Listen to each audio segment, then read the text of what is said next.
On attend 2-3 minutes, le temps que tout le monde se connecte. Normalement, il y a encore la moitié des gens qui s'étaient inscrits qui ne sont pas encore connectés.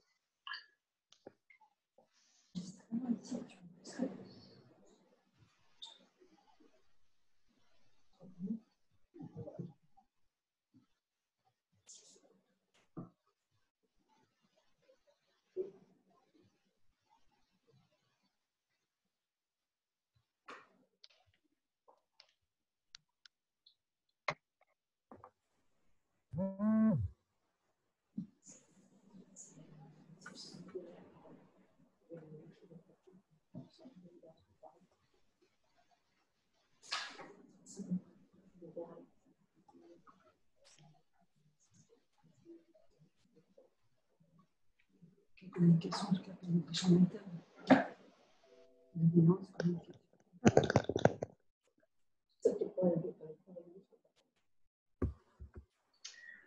Allez, on va démarrer. Normalement, en visio, on a moins d'excuses pour être en retard que quand on a les bouchons à traverser à Montpellier. Bonjour à tous, bienvenue. Je crois qu'on doit en être au moins au 10e webinaire depuis le début, webinaire conférence.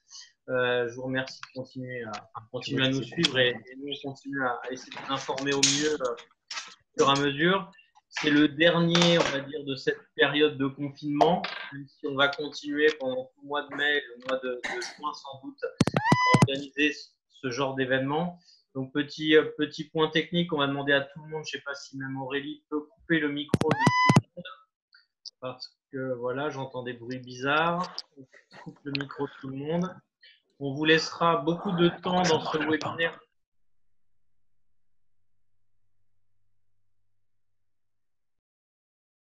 Je ne sais pas si c'est moi, mais j'entends plus rien. Qui n'entend plus rien? Moi non plus. Ah, ça y est. Bon, je crois que vous êtes repassé en mute en fait. Allô? Attendez, hop, c'est bon. Vous m'entendez, moi? Oui, Ouais, c'est bon. Voilà, donc c'est bon. Effectivement, on a mis tout le monde en off pour les micros. Il y a des webinaires où on tout. Celui-là, on va vous laisser la possibilité de poser vos questions en direct. Ça nous semble important de répondre à toutes vos questions. Donc, c'est pour ça que vous pourrez ouvrir vos micros. Mais s'il vous plaît, pour la bonne marche et la bonne entente de tout le monde, merci de garder vos micros fermés et de l'ouvrir quand vous voudrez prendre la parole. Donc, comme je le disais, c'est le dernier dans le format un peu confinement. Donc, on fait en journée. Mais on va continuer à vous en organiser au mois de mai et au mois de juin. On sait qu'a priori, malheureusement, on n'aura encore pas la possibilité de se regrouper tous ensemble pour se revoir. Donc, je remercie Véronique Demont, la directrice de l'AMETRA, la médecine du travail, qui est présidée par Éric Brunel, l'ancien président de la CPME. On a Muriel Fournier aussi de notre conseil d'administration qui en est la trésorière. Quels que soient de toute façon les médecines du travail auxquelles vous appartenez, on travaille avec tout le monde et on vous donnera des informations qui sont en corrélation avec tous vos services.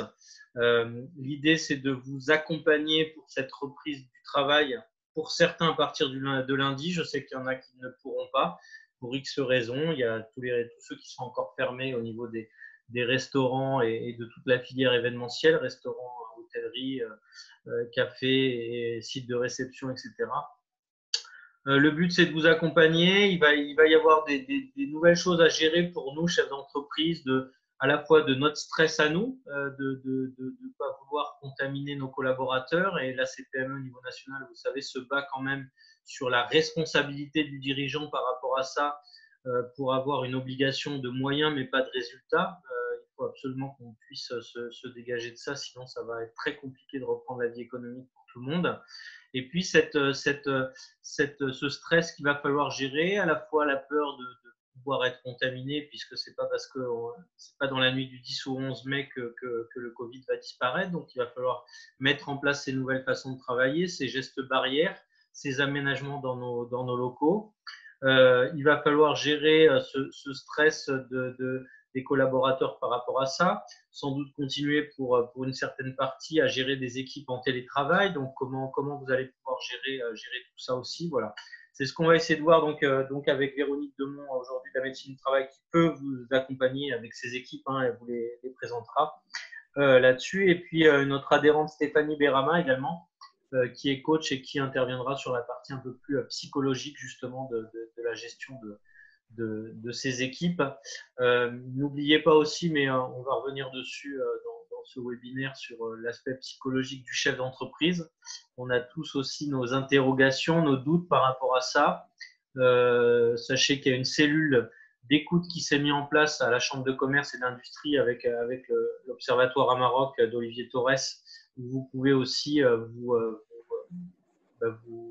rendre et en tout cas être écouté par rapport à ça. On est des hommes et des femmes avec nos doutes, nos interrogations. On peut nous aussi avoir ce stress de la reprise par rapport à ça et gérer surtout cette situation qui peut être très angoissante avec cette économie qui va être dégradée encore pendant un certain temps.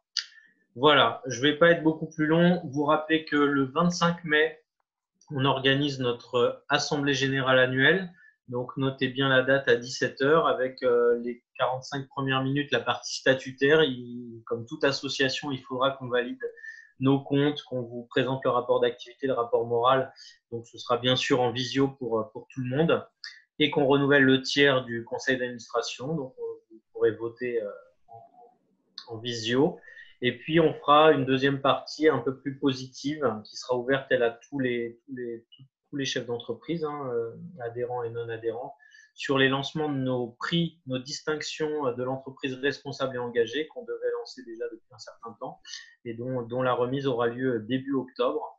Et donc, pour valoriser toutes les bonnes actions, toutes les bonnes pratiques que vous faites tous dans vos TPE, PME et valoriser toutes ces actions. Voilà. Donc, on lancera ça avec tous nos partenaires, tous nos réseaux partenaires le 25 mai. Et puis, on vous prépare encore de nombreux événements en mai et juin, en espérant qu'à un moment, on ait le droit de le faire en physique, que ce soit sur les soirées qu'on a lancées pour se présenter au niveau de l'activité économique, des soirées un peu business où on prend le temps d'échanger et d'expliquer vraiment son activité sans en faire 2-3 d'ici fin juin. Et puis, on vous prépare un événement sur la transmission d'entreprise en juin qu'on devait faire le soir de notre AG, normalement le 31 mars, pour accompagner tous les repreneurs et tous les cédants d'entreprise. C'est pas parce qu'il y a eu la crise que certains ne devaient pas céder leur entreprise et peut-être même ça va s'accélérer avec la situation actuelle. Donc, il faut accompagner et anticiper surtout cette reprise pour ne pas être mis devant le fait accompli. Voilà ce qu'on vous prépare. Voilà, je ne serai pas plus long. Je remercie encore les équipes de la METRA et Véronique Demont, sa directrice, Stéphanie Berama, donc notre coach et adhérente qui va intervenir et puis vous pourrez poser toutes vos questions après. Voilà, si j'ai rien oublié, Véronique Demont, la parole est à vous et merci encore. Bonjour Monsieur Blanc-Villan et merci pour l'organisation de cette réunion. Je suis assistée du docteur Charlie Costa qui est médecin du travail à ma droite et Lydie François, de psychologue du travail ici présente également. Donc pour revenir un petit peu sur l'organisation des services de santé au travail, il y en a 22 en région Occitanie qui se sont regroupés sous une forme associative, Présence Occitanie. Et sur Montpellier, vous avez 3 services. Vous avez la METRA, vous avez l'EPALS et vous avez le BTP. Alors, bien évidemment, nous avons des échanges réguliers entre nous et j'inviterai les chefs d'entreprise qui relèvent de ces différentes médecines du travail eh bien, de se rapprocher d'elles s'il y a des questions particulières sur la prise en charge. On va essayer de vous donner un certain nombre d'informations pour vous faciliter la reprise d'activité. On espère que vous aurez un certain nombre de questions et on vous propose de répondre aux questions à la fin de la présentation. Donc, vous l'avez dit, effectivement, M. Brunel est président du service de santé au travail. On est géré de fonction de manière paritaire avec 10 employeurs et 10 représentants des organisations syndicales. Les employeurs nous ont donné mandat pour répondre aux questions sur la santé au travail des entreprises. Donc, nous avons 11 000 entreprises, 122 000 salariés suivis. Et pendant cette période de crise sanitaire, nous avons observé que 26% des entreprises étaient en activité seulement. Donc, les activités essentielles. Donc, 26%, effectivement, ça nous a semblé inquiétant et peu à la fois. On a mis en place une cellule de crise avec nos équipes médicales pendant toute cette période-là de confinement. Donc, avec des équipes de permanence, des médecins qui ont eu en charge la gestion des visites médicales urgentes. Alors, effectivement, on a géré des visites de reprise, on a géré des visites d'embauche. Donc, ça, c'était important de répondre à la demande des entreprises et surtout, on l'a fait de manière différente puisqu'on a mis en place la téléconsultation. Donc, pour éviter tout contact pendant cette période-là, ça s'est géré par entretien téléphonique et à la satisfaction des entreprises et des salariés, bien, ça s'est relativement bien passé. On a répondu à toutes les demandes qu'on estimait être urgentes. On a mis en place également des équipes ad hoc pour conseiller les CSE. On a eu pas mal d'interventions dans le cadre des CSE et sur les mesures de précaution à mettre en place. Donc, un rôle de conseil, puisque la santé au travail, effectivement, s'articule autour de plusieurs missions, que ce soit les visites médicales ou les visites infirmières, également ce rôle de conseil et de présence sur le terrain qui s'est fortement renforcé ces dernières années. Donc, ça, c'était important. On s'est attaché aussi à améliorer la communication interne, puisqu'on a mis en place au sein du site Ametra une antenne Covid. Donc, vous pouvez aller télécharger des documents sur le site Ametra et on vous invite fortement à vous connecter régulièrement sur le site pour faire les démarches obligatoires liées à la déclaration des salariés, toutes les informations qui pourront vous être utiles. On s'attache aussi à communiquer sur les réseaux sociaux.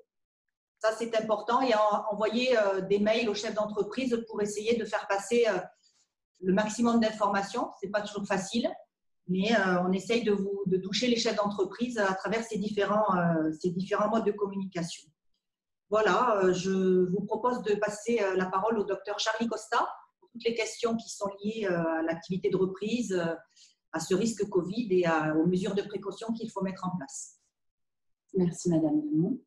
Je suis un des médecins qui a participé à la permanence depuis 3 semaines maintenant. Et moi, j'ai une activité exclusive pour le moment sur justement l'aide à la reprise d'activité dans le cadre de ce virus. Notre activité donc, est centrée, comme l'a dit notre directrice, sur les visites, mais également donc, sur l'aide et la prévention des risques professionnels.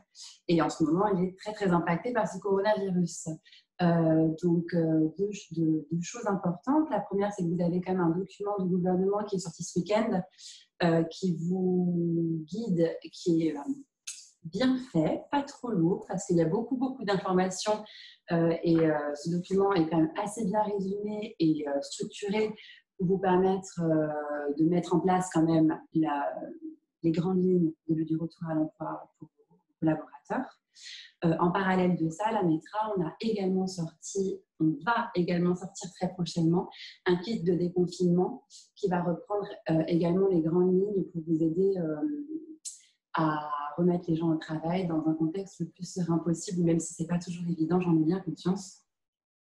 Dans les grandes lignes, en préambule, avant la reprise du travail, il est quand même important de pouvoir informer et communiquer avec vos salariés, qu'ils soient dans le chômage partiel, qu'ils soient en télétravail.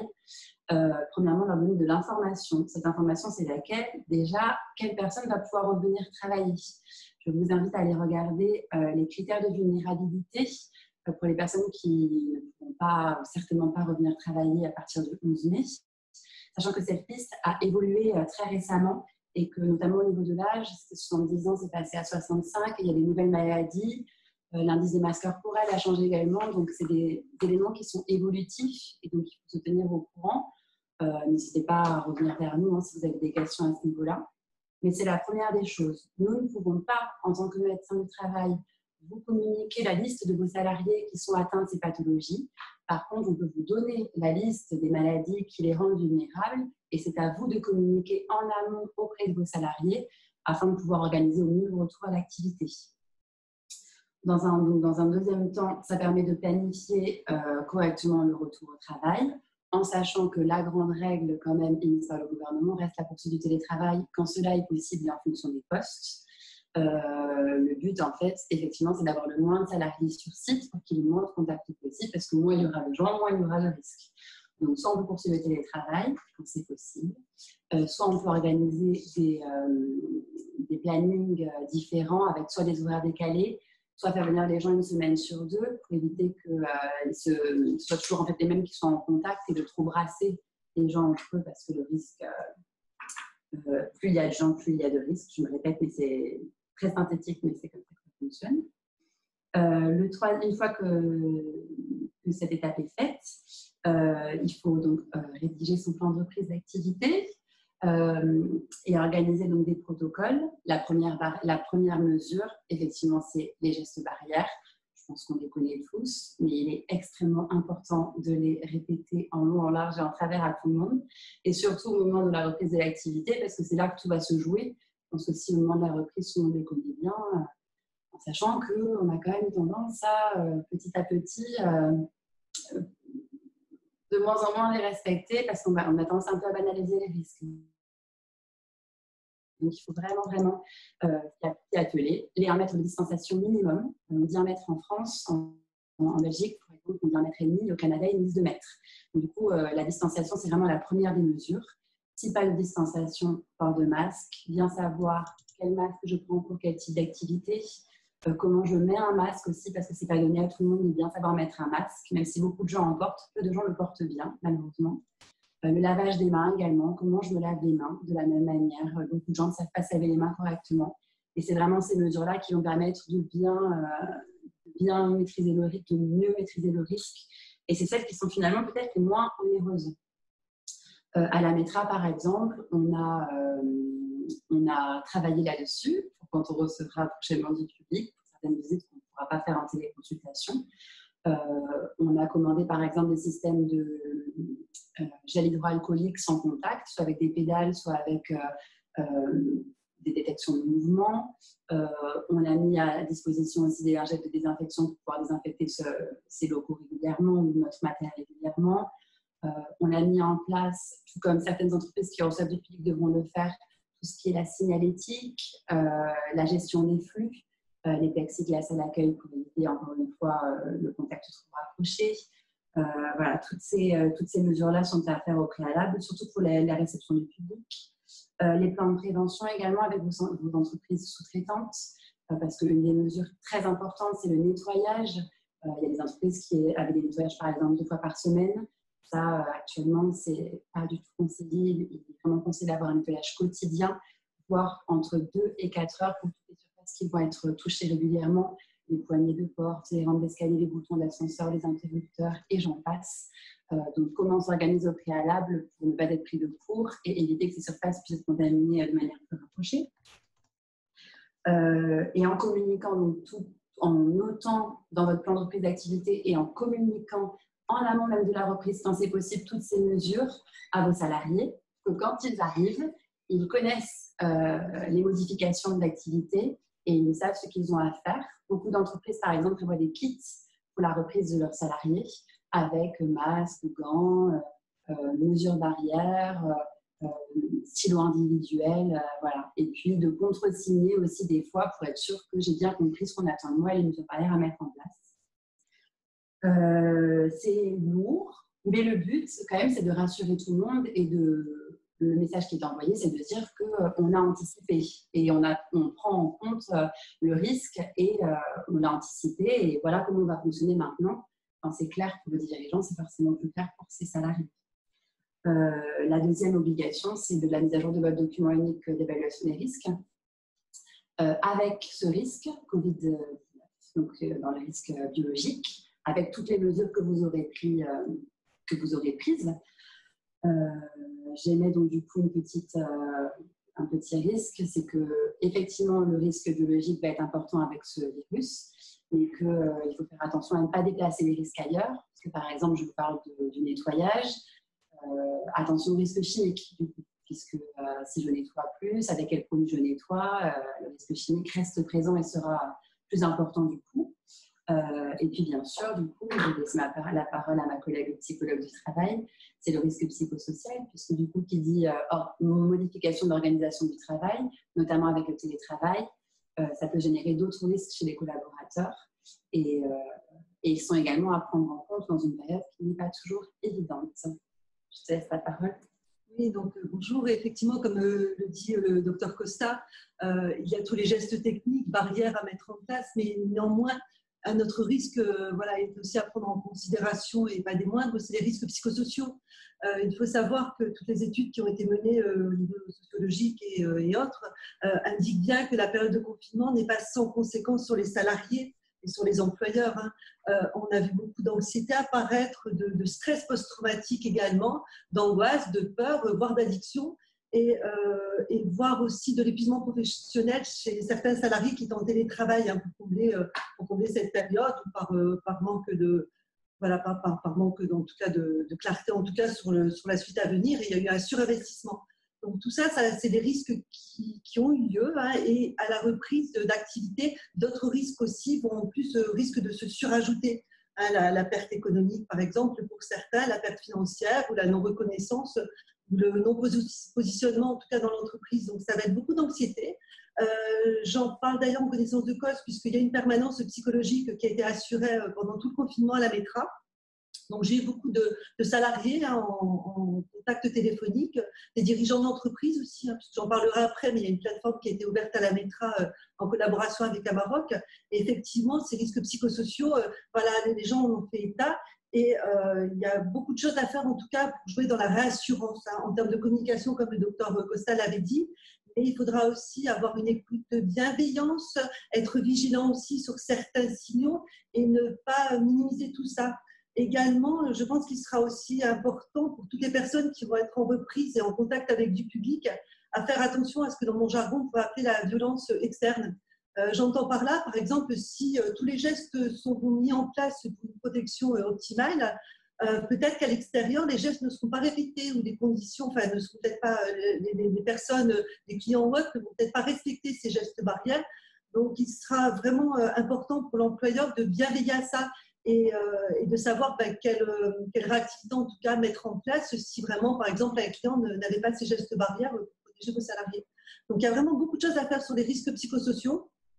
Voilà, ça sera aussi du cas par cas, mais vraiment, j'attire l'attention sur une vigilance. Vous retrouvez des documents sur le site de la METRA sur les méthodes, des méthodes classiques en tout cas pour vous aider. Mais vraiment, ça sera aussi quelque chose à prendre en considération. Et ce que je veux rajouter, c'est que les risques psychosociaux dans cette période, mais comme dans les autres périodes, vont toucher tout le monde, du salarié au dirigeant. Donc vraiment, il faut vraiment faire attention à tout ça.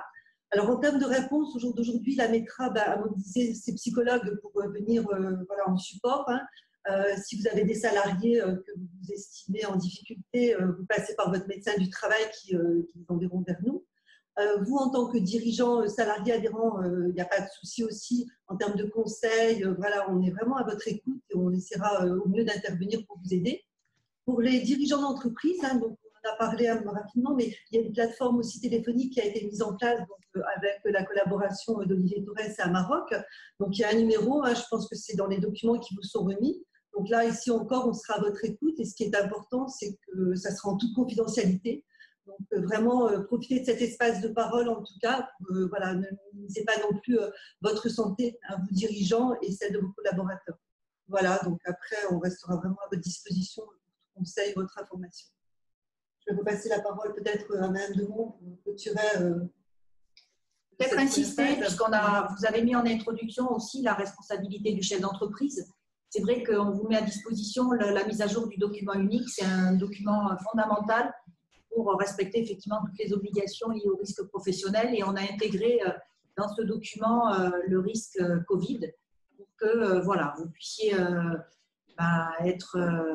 respecter toutes les règles et sécuriser votre entreprise. Donc, n'hésitez pas à le parcourir, à le donner à vos salariés, à votre DRH, mais c'est vrai que c'est un document utile et c'est un document en plus obligatoire qui doit être mis à jour annuellement. Après, je propose qu'on puisse répondre aux questions des uns et des autres si vous en aviez, parce que le but, c'est justement d'interagir. Donc, n'hésitez pas si vous avez des questions sur ces conditions de reprise au travail. Bonjour, Muriel Fournier. J'ai une question qui émane d'une de mes clientes qui n'habite pas à Montpellier, en fait, qui est en région parisienne, mais dont les bureaux sont à Montpellier.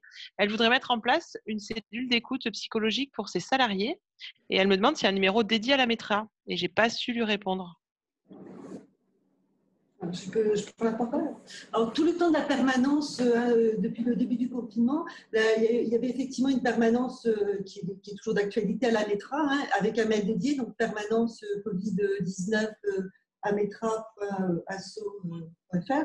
Donc, c'était un mail vraiment d'accès direct et toute demande qui passait par là était dispatchée en tout cas aux personnes concernées et les psychologues ont été destinataires aussi de certaines choses. Donc, pendant le confinement, c'est vrai qu'il y a eu cette possibilité en tout cas de nous contacter par ce biais-là. Là, à partir de lundi, ça sera le médecin concerné qui sera destinataire en tout cas de la demande et qui devra venir vers nous en tout cas pour une réponse. Un numéro dédié plateforme, non, ça n'a pas été le choix fait, si ce n'est pour les dirigeants d'entreprise. Hein, ça a été vraiment deux choses différentes. Pour les salariés, ça passe par qui dirige l'entreprise. Donc, je lui dis de se rapprocher de son médecin du travail par le biais du fonctionnement habituel, en fait.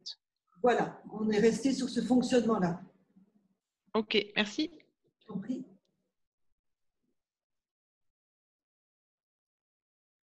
Oui, bonjour, vous m'entendez? Oui. Ah, bonjour, Aiglé Albanel, le groupement Apogée. Alors, nous, notre siège est à Lyon, mais nous avons une salariée qui est à Montpellier qui dépend de la METRA. Il s'avère que c'est une salariée isolée, donc qui est en télétravail permanent, ou bien sur les routes, et il s'avère qu'elle est enceinte. Donc, comment fait-on avec la METRA? Parce que je pense qu'elle ne va pas pouvoir… je ne sais pas comment est-ce qu'elle reprend son travail pour l'instant, parce que je ne suis pas la DRH, mais je me posais des questions pratiques. Faut-il qu'elle vous contacte obligatoirement ou… Pendant sa grossesse? Déjà, je voulais organiser une visite de plus pour elle puisqu'elle était enceinte. Mais bon, non, mais vu le contexte du Covid, est-ce qu'il y a un suivi particulier pour une femme enceinte? Ça va dépendre en fait de ses conditions de travail et de son exposition au risque. Si votre salariée est en télétravail exclusif chez elle, oui. A priori, sa grossesse, il n'y aura pas d'impact particulier. D'accord. Alors que si elle est infirmière en clinique, par exemple, le risque sera différent.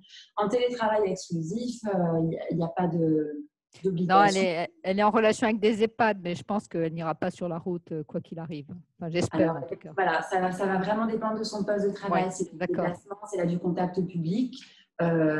Et ça dépend aussi où elle en est de sa grossesse. Parce qu'il y a très peu d'études qui sont ressorties sur les 2 premiers trimestres. Le 3e trimestre de grossesse, par contre, il y a une contre-indication sauf télétravail exclusif. Le 1er trimestre de grossesse, ça dépend vraiment du poste et des risques. D'accord. Ça sera un peu cas par cas. Si elle a un doute ou si vous avez un doute, vous pouvez demander une visite à votre médecin du travail. D'accord, très bien. Merci beaucoup.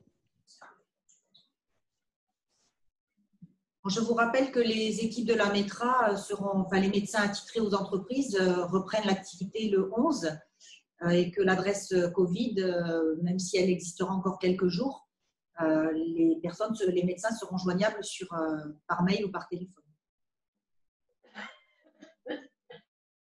Bonjour, j'avais des questions également. Je ne sais pas si vous m'entendez ou pas. Oui.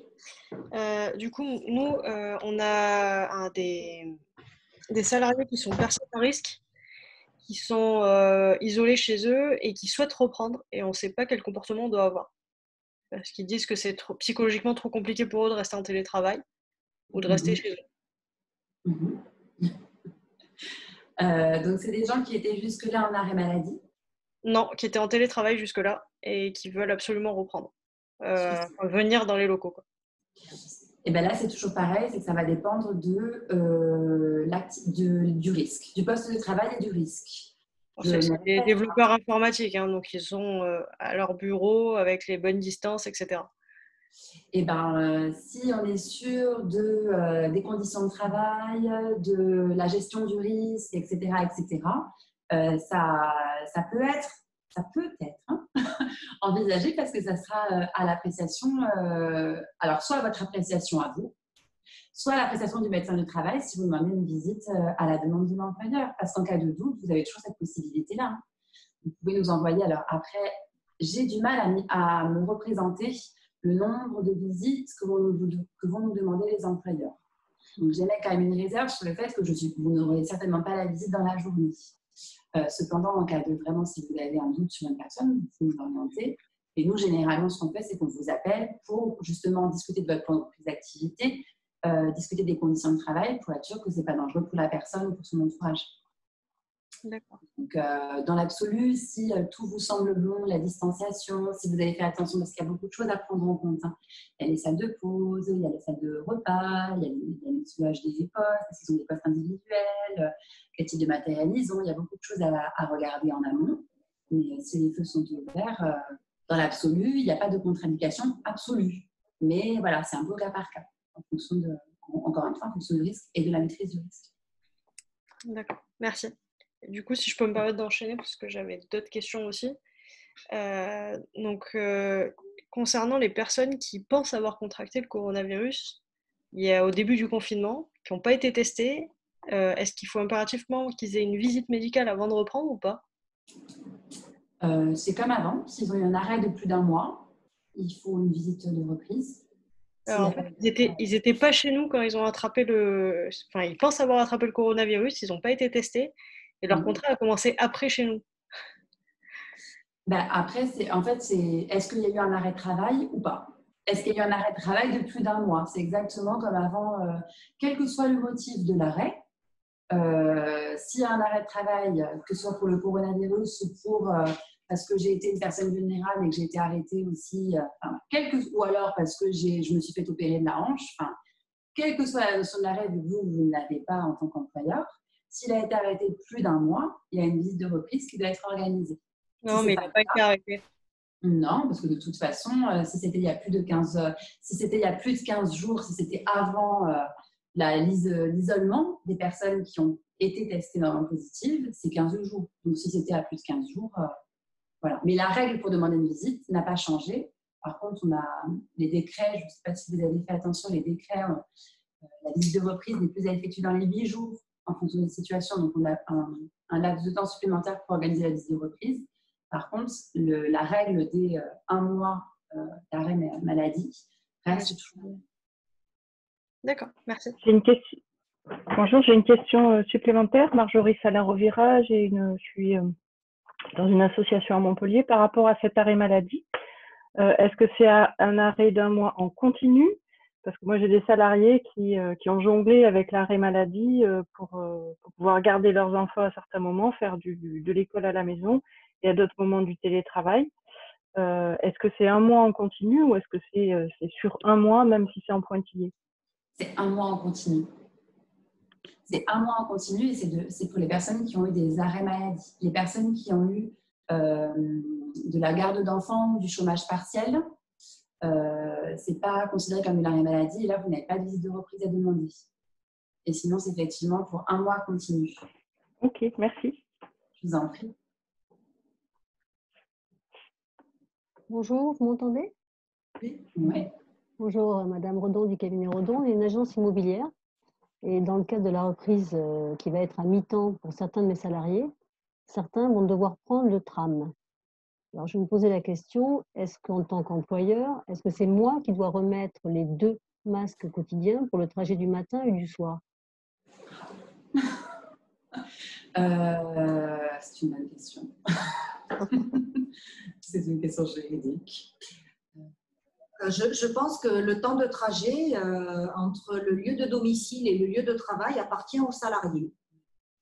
Rien n'impose aux salariés de prendre le tramway plutôt que de se déplacer à pied, en voiture ou d'éviter effectivement les transports en commun. En plus, je ne sais pas moi si tous les transports en commun seront actifs, mais je n'ai pas le sentiment que l'employeur soit responsable de fournir des masques sur des temps de trajet qui ne sont pas professionnels. On n'est pas dans le contrat de travail. Donc, par contre, si votre salarié vient au bureau et se déplace en entreprise parce que vous l'avez missionné pour là, oui, là, c'est différent. Là, vous devez lui fournir les moyens de protection. Ok. Non, mais c'est uniquement dans le cadre de son transport maison-bureau, bureau-maison. Non, je ne fais pas partie du code du travail. Non. Ok, bon, merci. Demandez conseil, on n'est pas en fait, nous on conseille en santé et sécurité. C'est vrai que le rôle, il y a des conseillers juridiques et des avocats qui sont beaucoup plus pointus que nous. Ce n'est pas trop notre champ d'intervention, mais a priori, moi je suis employeur, j'ai 140 salariés. Je ne vais pas fournir des masques à mes équipes pour venir se rendre sur le lieu de travail. Par contre, lorsqu'ils vont recevoir des salariés en présentiel ou quand ils se déplacent en entreprise, là, je leur fournis 2 masques par jour. Vous voyez?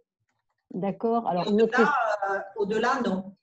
Ok. Alors, dans le cadre de bureaux également qui sont partagés, mais il y a une distance de plus d'1 mètre, est-ce qu'il faut donc que je leur donne ce masque? Ils le mettent s'ils ont envie ou pas?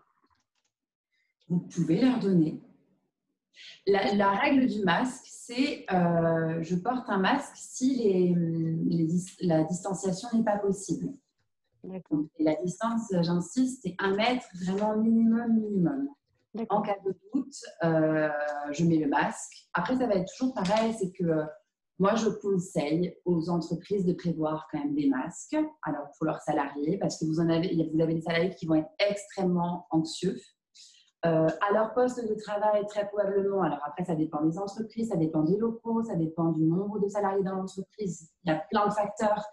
Mais dans les open space, par exemple, si on est en nombre, les salariés sont assez nombreux, à mon poste, je vais respecter les 4 mètres. Et dès que je vais me lever, que je vais me rendre dans les espaces communs, que je vais, le 1 mètre, finalement, peut être vite mis à mal. Pardon. Donc, qu'il y en ait au cas où. Et puis, pour certaines personnes, c'est quand même très rassurant qui, même malgré la distanciation, porteront des masques. Donc, après, rien ne vous oblige à les fournir, sauf si les 1 mètre ne sont pas respectés. Peut-être un document qu'on vous joindra à l'issue de cette réunion, c'est le protocole national. En page 3, il répond à la question que vous venez de nous poser. Voilà, ça dépend des mesures de protection collective, des conditions d'accueil des salariés, mais voilà, lorsque l'ensemble de ces précautions ne sont pas remplies, effectivement, là, l'employeur doit fournir un masque, mais sinon, il n'y a pas d'obligation. Voilà. Merci beaucoup. Je repose une autre question. Marjorie Salain-Rovira à Montpellier. Par rapport aux locaux communs. Donc moi, je suis dans le même cas que la personne qui a posé la question avant. J'ai des salariés qui n'en peuvent plus d'être chez eux, qui vivent dans un tout petit appart et qui ont besoin de venir travailler au bureau. Je vais essayer d'organiser un roulement. En revanche, pour les locaux communs, la connexion tout à l'heure n'était pas très bonne par rapport au nettoyage de l'infection. J'ai entendu 2 fois par semaine. Donc, est-ce que c'est ça? Est-ce que ça doit être fait par une entreprise extérieure? Si la fréquence est plus élevée, est-ce qu'on peut demander à chaque salarié, par exemple, qui va manger sur la table commune, de passer une lingette désinfectante? Dans les toilettes, idem. Est-ce qu'on peut demander ça ou est-ce qu'il faut que ça soit fait par une personne extérieure? 2 fois par semaine, en fait, j'ai donné, c'est parce qu'il y a des entreprises qui vous disent que d'habitude, hors Covid, elles ont un nettoyage qui est fait 2 fois par semaine dans leurs locaux, qui est sous-traité 2 ou 3 fois. Voilà. Mais oui. Il est conseillé en ce moment d'avoir un nettoyage quotidien. Donc, si c'est une entreprise sous-traitante, c'est l'entreprise sous-traitante. Si ce n'est pas l'entreprise sous-traitante, pour du nettoyage de sol et d'environnement de surface, ça me paraît compliqué de demander de faire ça à vos salariés. Après, voilà, c'est encore une fois, c'est du code. Là, pour le coup, c'est du législatif, parce que je peux changer la fiche de poste de mon salarié. Enfin, bon, bref, ça me paraît compliqué. Par contre, il est conseillé que pour toutes les surfaces qui sont touchées fréquemment, tout ce qui va être poignée de porte, interrupteur, sanitaire, ascenseur, micro-ondes, et j'en passe, tous ces endroits où on va tous poser nos mains régulièrement, ça se soit fait toutes les 2 à 4 heures. Et ça, effectivement, faire venir ou ces nettoyages toutes les 2 à 4 heures, ça me paraît compliqué. Je pense qu'effectivement, il faut responsabiliser un petit peu chacun. Par exemple, je vais manger dans la salle de pause, si ma salle de pause est encore ouverte, parce que ça, il y a des entreprises qui, du coup, pour réduire le risque, ferment carrément leur cuisine.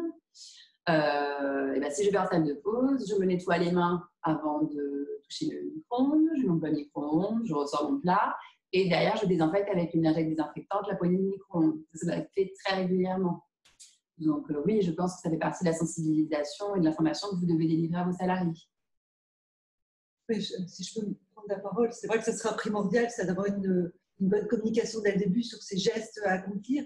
Et puis, comme le disait le docteur Costa, au fil du temps, si au début c'est bien inscrit, très rapidement, ça risque un petit peu partir un petit peu ces gestes de protection. Donc, ça sera vraiment avoir des points d'étape réguliers, en tout cas sur cette communication, sur ces points de vigilance à avoir, pour pas qu'au fil du temps, les choses diminuent un petit peu. Donc ça sera vraiment une vigilance de chacun, mais je pense qu'il sera de bon ton, en tout cas, de le rappeler à chaque fois. C'est important aussi, ça. Ok, merci. Bonjour. Vous m'entendez? Oui. Alors voilà, j'ai une question. J'ai des salles de formation. En fait, je voudrais savoir deux choses. Est-ce que je peux demander à chaque enseignant, en lui mettant des lingettes à disposition, de nettoyer la poignée de porte, on va dire, avant la pause, après la pause, à la fin du cours?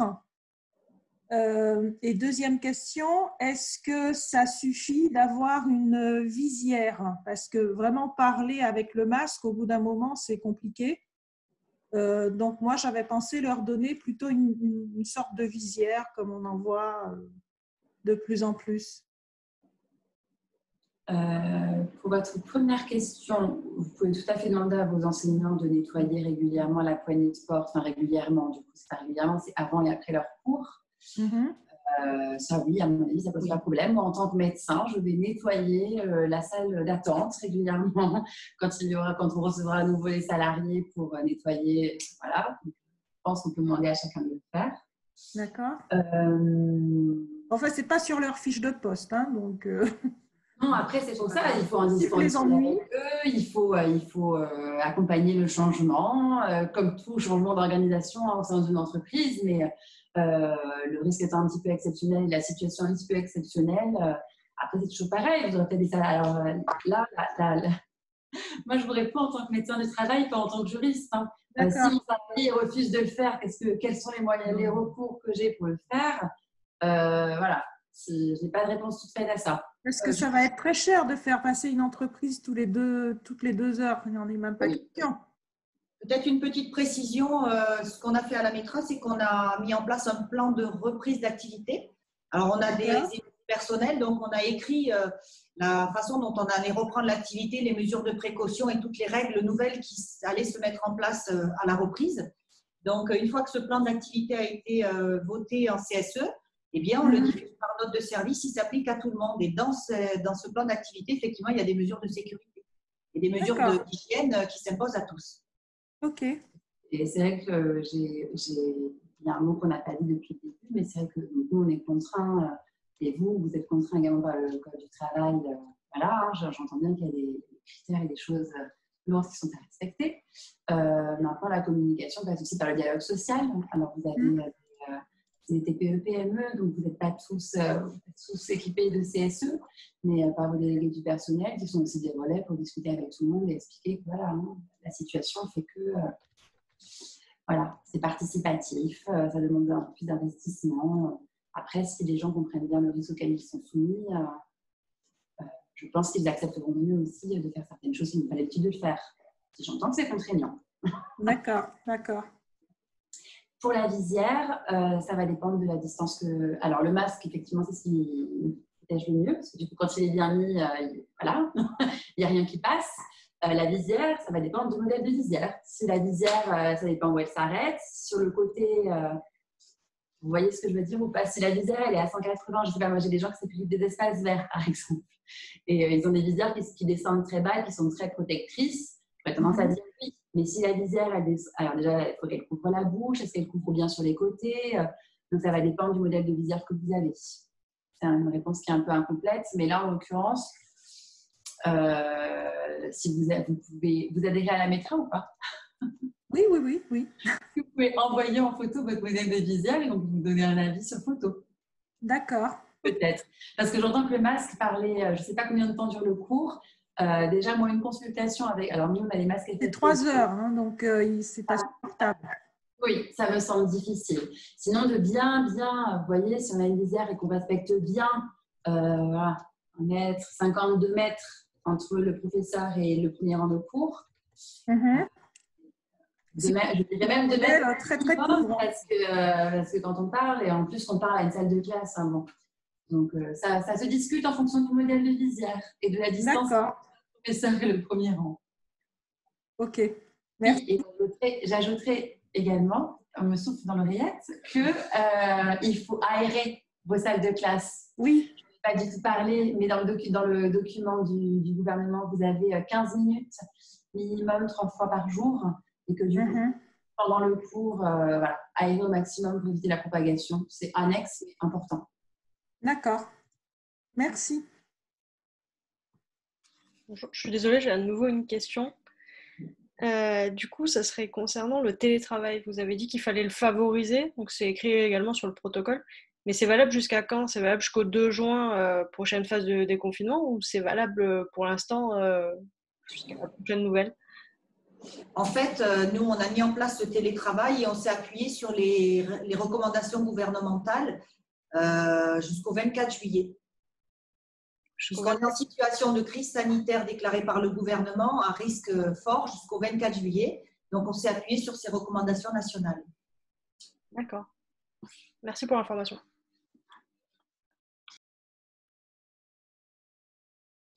Il y a beaucoup d'évolutions, il y a eu beaucoup d'ordonnances, beaucoup de réglementations. Alors, je voudrais revenir sur une. Il y a une ordonnance du 1er avril qui précisait que les services de santé au travail allaient effectuer des tests Covid et pourraient prescrire des arrêts de travail. Enfin, les médecins pourraient prescrire des arrêts. Donc, il y a juste eu une ordonnance, il n'y a pas eu de décret, il n'y a pas eu de protocole. Et aujourd'hui, on n'est pas en mesure de faire ces tests et de faire ces arrêts de travail parce que tout simplement, la loi, ça n'a pas été plus loin, quoi. Donc, il y a beaucoup de contestations sur la réalisation des tests. Donc, on n'est pas, je le précise parce que on est très sollicité par les entreprises sur ces tests et on n'est pas en mesure de les faire. On n'a pas l'autorisation ni les équipements, on n'a rien pour les faire. Voilà. Alors, moi, j'ai en même temps le chat là qui arrive. J'ai une personne qui pose une question sur est-ce qu'il serait possible d'avoir un peu un éclérage et un exemple sur le plan de mise en place avec les salariés, la reprise d'activité, ce dont vous avez parlé, notamment ce que vous avez mis en place à la METRA. Est-ce qu'il y a un exemple type? Est-ce qu'il y a des… Enfin, comment ça se… Oui, oui, alors nous, c'est vrai qu'on l'a adapté à notre organisation, à notre organisation du travail, à nos risques et les préconisations des élus. Mais vous allez sur les sites du gouvernement, à mon avis, travail.com.gouv, et vous tapez plan de reprise d'activité sur Internet et vous allez avoir différents modèles. Mais c'est un document chez nous qui fait 5-6 pages qui se veut très, très pratique pour remettre au travail les équipes en fonction des métiers, en fonction des sites, en fonction des risques et toutes les modalités organisationnelles nouvelles qui seront, qui seront mises en place. Donc, vous trouvez ce type de document partout. Alors, par contre, même sur le document que vous allez avoir, le protocole, il y a toutes les questions en fait qui sont posées pour la reprise d'activité et ça peut très bien vous servir de base pour mettre en place un plan de reprise d'activité. Voilà. Il y a différents modèles, mais vous les trouvez sur Internet très facilement. Très bien, merci beaucoup. Il est temps qu'il y ait une discussion avec vos équipes parce qu'il y a des peurs, il y a des angoisses, il y a des propositions qui sont faites et effectivement, il ne s'agit pas que ça soit un document fait uniquement par une direction, mais il faut vraiment le faire partager pour que derrière, il y ait des propositions d'organisation du travail. C'est toujours intéressant, c'est de la co-construction. J'aurais une autre question. Au tout début, vous avez parlé il me semble, de liste de salariés qui auraient des pathologies. Concrètement, comment je fais ces personnes-là? Je les envoie à la METRA, je leur dis qu'ils vérifient avec vous s'ils ont le droit de reprendre ou je ne sais pas trop comment gérer ça. Je vais vous répondre. Vous, en tant qu'employeur, vous devez leur donner l'information. Donc, vous devez, et c'est ce que je disais, cette liste, elle a encore changé là, très récemment. C'est le décret 2020-521 du 5 mai. Vous avez 3 groupes de personnes. Vous avez les personnes qui ont des affections longue durée, qui sont listées précisément. Vous avez les personnes qui ont des maladies où on s'est rendu compte depuis le début de l'épidémie, de la pandémie, pardon, que ces pathologies-là les rendaient vulnérables, plus vulnérables par rapport au virus. Par exemple, les personnes qui ont un IMC, un indice de masse corporelle supérieur à 30, là a été rajouté récemment les personnes qui ont un cancer évolutif avec un traitement. Enfin, il y a une liste qui est assez longue. Et il y a un troisième groupe de... Enfin, je vais me limiter à ces deux groupes de personnes. Vous n'avez pas la connaissance des maladies de vos salariés. Non. Donc, vous devez leur dire, voilà, si vous avez telle maladie, ces maladies, vous les trouvez, hein, la liste de ces maladies, vous les trouvez sur les documents. Voilà. Même dans notre kit de déconfinement, vous les trouverez, on vous les mettra. Ce qu'il y a, c'est qu'on les met, notre kit va sortir là et cette liste est évolutive. Donc, il faudra régulièrement quand même se mettre à jour. Donc, vous leur donnez ces listes et eux, s'ils se sentent concernés, ils le sauront. À partir du 1er mai, là, ça a changé. Ils doivent aller voir leur médecin. Parce que jusqu'à présent, ils se faisaient une autodéclaration sur Amélie. À partir du 1er mai, ils doivent aller voir leur médecin traitant.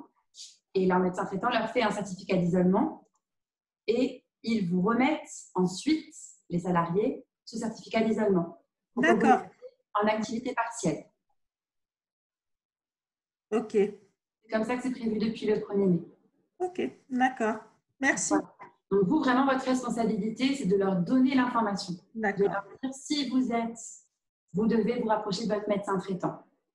Voilà. Ok, parfait. On va essayer de vous mettre à disposition toutes ces informations sur le site Ametra quotidiennement. Donc, dès qu'il y a une évolution réglementaire, on va essayer de vous la mettre, de la mettre à jour. Tous les jours. D'accord.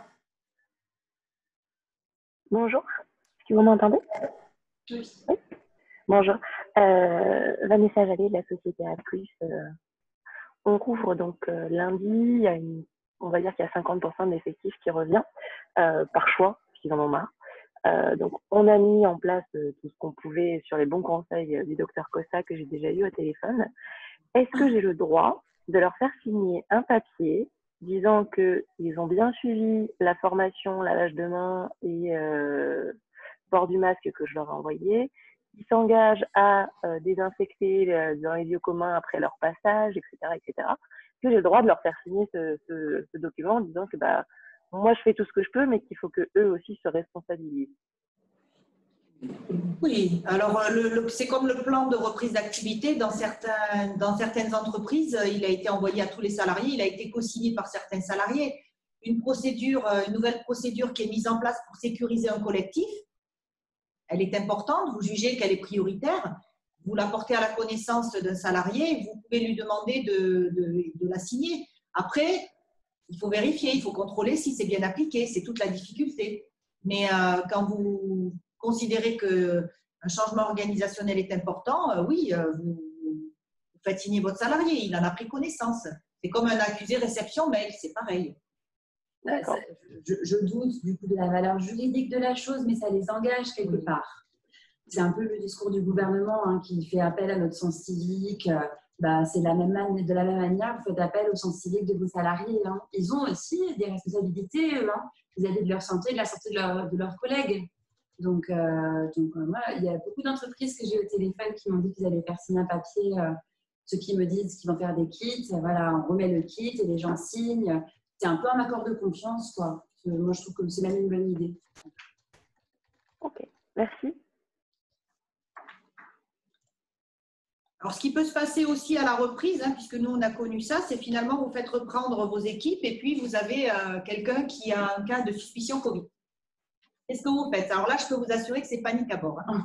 Parce que toutes les personnes qui ont été en contact s'interrogent, sont inquiètes pour elles et leur famille. Et peut-être que le médecin du travail peut nous aider, mais je peux vous assurer que ça va se produire. Et il y a des situations qui sont assez difficiles à gérer. Alors, juste pour rappel, les personnes qui sont donc pareil, dans le document du gouvernement, vous avez les explications. Donc, si vous avez quelqu'un qui est susceptible d'avoir des symptômes susceptibles de coller avec le coronavirus, qu'est-ce que vous faites? Déjà, vous isolez cette personne, vous la mettez dans une pièce un peu aérée. Tout le monde porte le masque. En cas de suspicion, quand même, c'est mieux. Essayez de prendre un avis médical. Et c'est là où, dans le document du gouvernement, vous aurez le médecin du travail, sauf qu'en l'occurrence, ce document a été rédigé en pensant qu'on pourrait tester les gens, sauf qu'on ne pourra pas les tester, puisqu'on n'a pas le matériel, comme vous l'a dit Madame Denon. Donc, plutôt se rapprocher du médecin traitant de la personne, ne pas donner de médicaments, parce que du coup, je ne sais pas si vous l'avez lu, tous les médicaments type anti-inflammatoires, etc., sont vraiment contre-indiqués en cas de maladie déclarée. Donc, on ne donne pas de médicaments et on assure le retour de la personne à domicile en évitant les transports en commun si possible. Pour l'entourage, on essaie de détecter quels sont les cas contacts, les personnes qui ont été le plus en contact avec les personnes, avec la personne qui a des signes susceptibles d'eux. En sachant que normalement, si vous avez extrêmement bien fait les choses, il y en aura peu, puisque soit il y aura eu une distance suffisante, soit quand pas de distance, il y aura eu des masques, donc le risque est quand même faible. Si les choses ont bien été anticipées en amont, une fois que ces cas contacts ont été quand même identifiés, la direction a quand même un rôle, la direction, la DRH, entreprise, je ne sais pas qui joue ce rôle dans chacune de vos entreprises, pour les informer qu'un collègue a des signes pouvant faire penser à. Le message est quand même plutôt rassurant, parce que vous n'aurez pas la réponse à la question tout de suite, la personne attend que la personne soit testée. Et pendant 15 jours, ces collègues peuvent venir travailler, mais il faut les inciter à prendre leur température, à l'apparition du moindre symptôme, d'aller voir leur médecin traitant, etc. etc. Et après, si la personne est testée positive, elle va être isolée chez elle pendant 15 jours. Et après, le médecin qui a fait le dépistage, qui a dépisté en accord avec l'assurance maladie, va se créer les fameuses brigades de Covid, je ne sais pas si vous en avez entendu parler, pour aller faire toutes les enquêtes autour des cas qui sont testés positifs. Donc, voilà le déroulement qui est prévu en cas de suspicion et après test positif. Très bien. Bonjour, c'est toujours Xavier Redon. J'ai une autre question, notamment vis-à-vis de la déclaration ou suspicion de symptômes au bureau. Est-ce qu'il faut qu'on ait un détecteur de température? C'est un très grand débat. Je vous remercie d'avoir... Désolée. Non, mais... alors, vous avez le gouvernement a répondu à cette question, mais il y répond de manière un petit peu...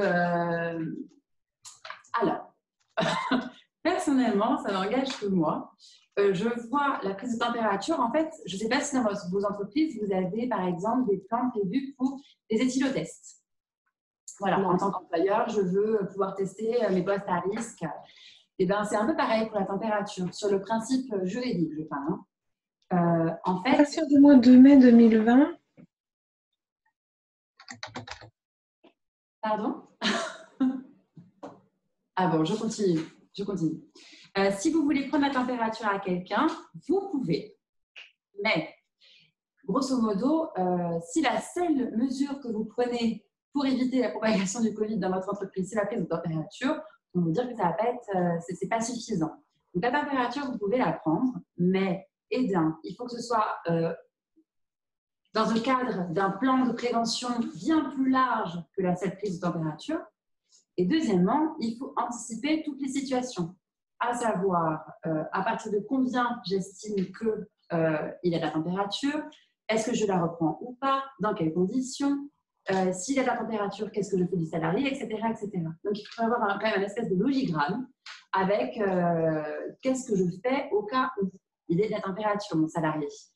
Dans le document du gouvernement, il est quand même écrit, alors il y a deuxièmement d'un point de vue médical, le seul facteur G38 de fièvre ne dit absolument pas que vous êtes malade du coronavirus. Donc, c'est quand même quelque chose qui n'est pas suffisant. Ça peut être apporté en plus de tout le reste, mais ne faire que ça. Dans le document du gouvernement, ils ont quand même plutôt l'air de dire que ce n'est pas franchement conseillé. Moi, je dis pourquoi pas, mais pas la seule chose que vous devez faire. Et deuxièmement, bien anticiper les situations.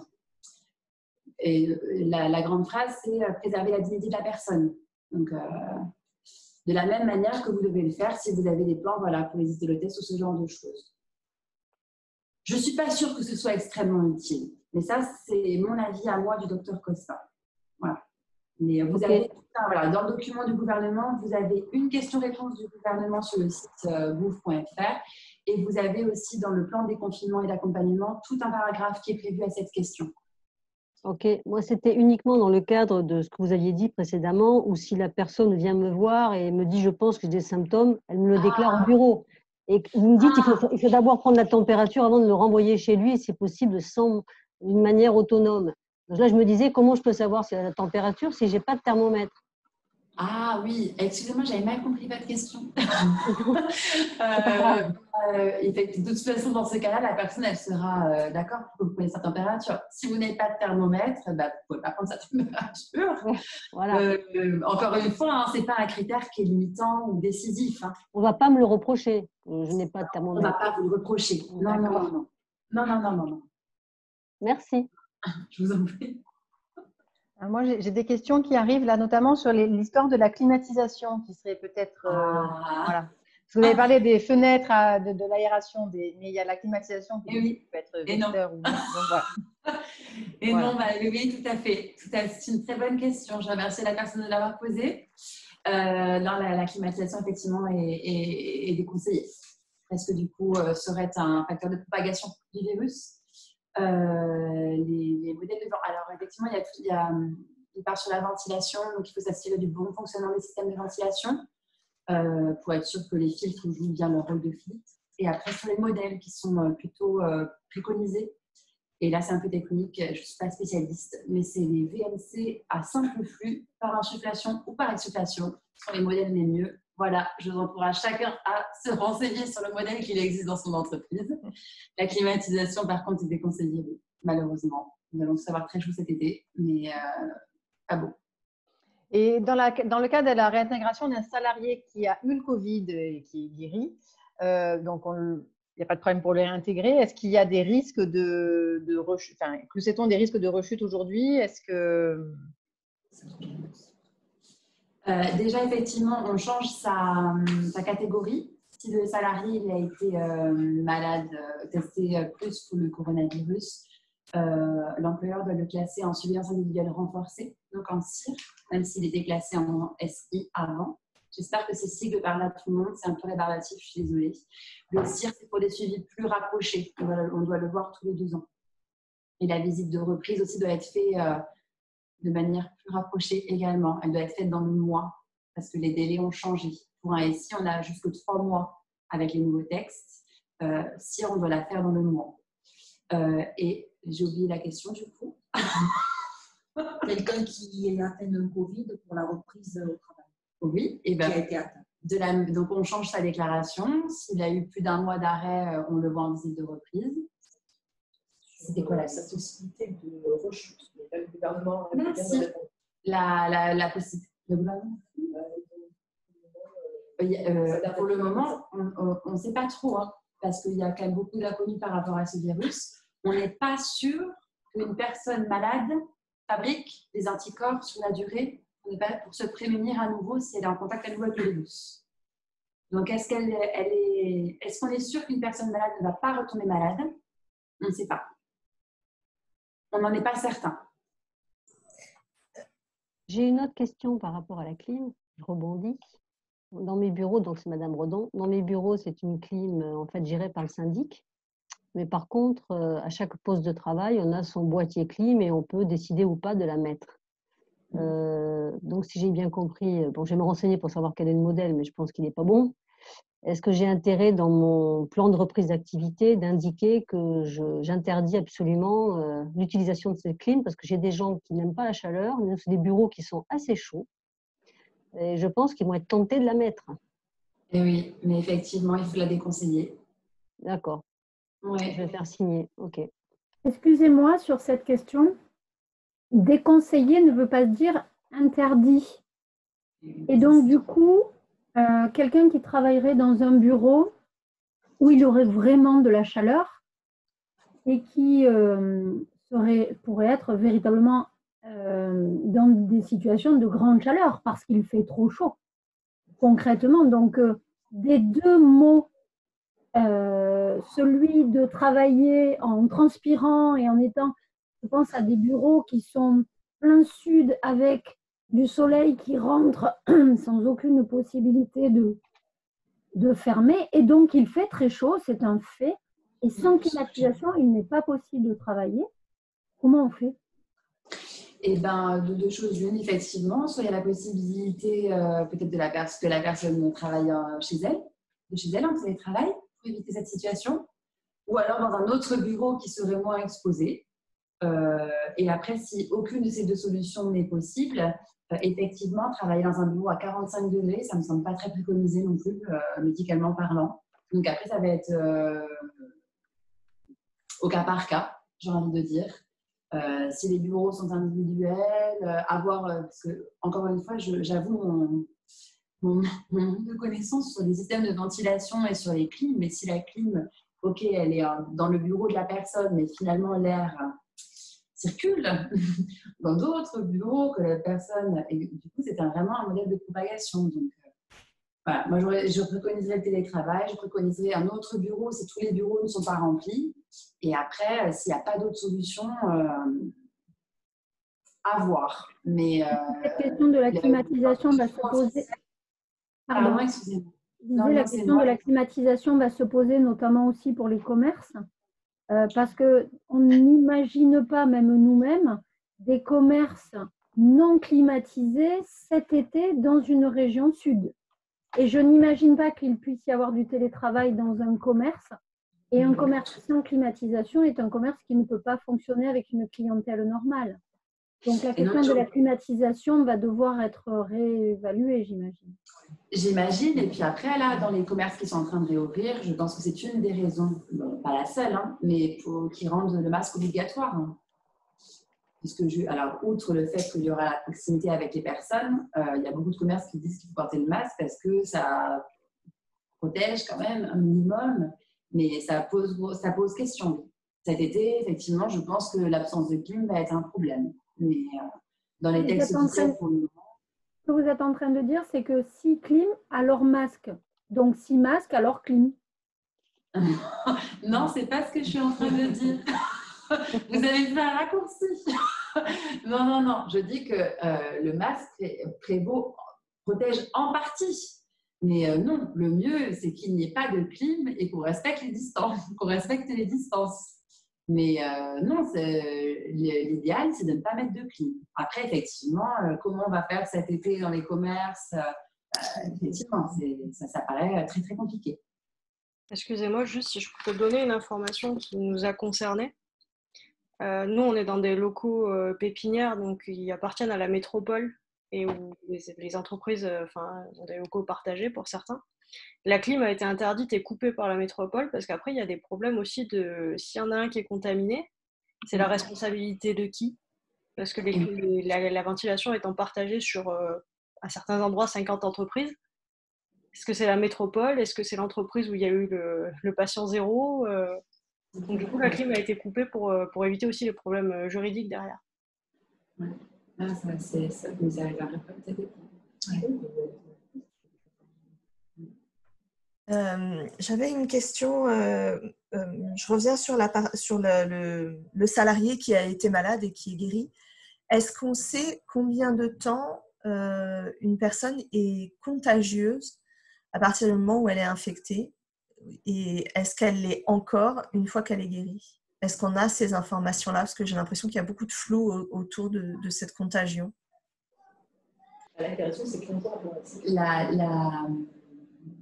L'isolement, c'est 15 jours après.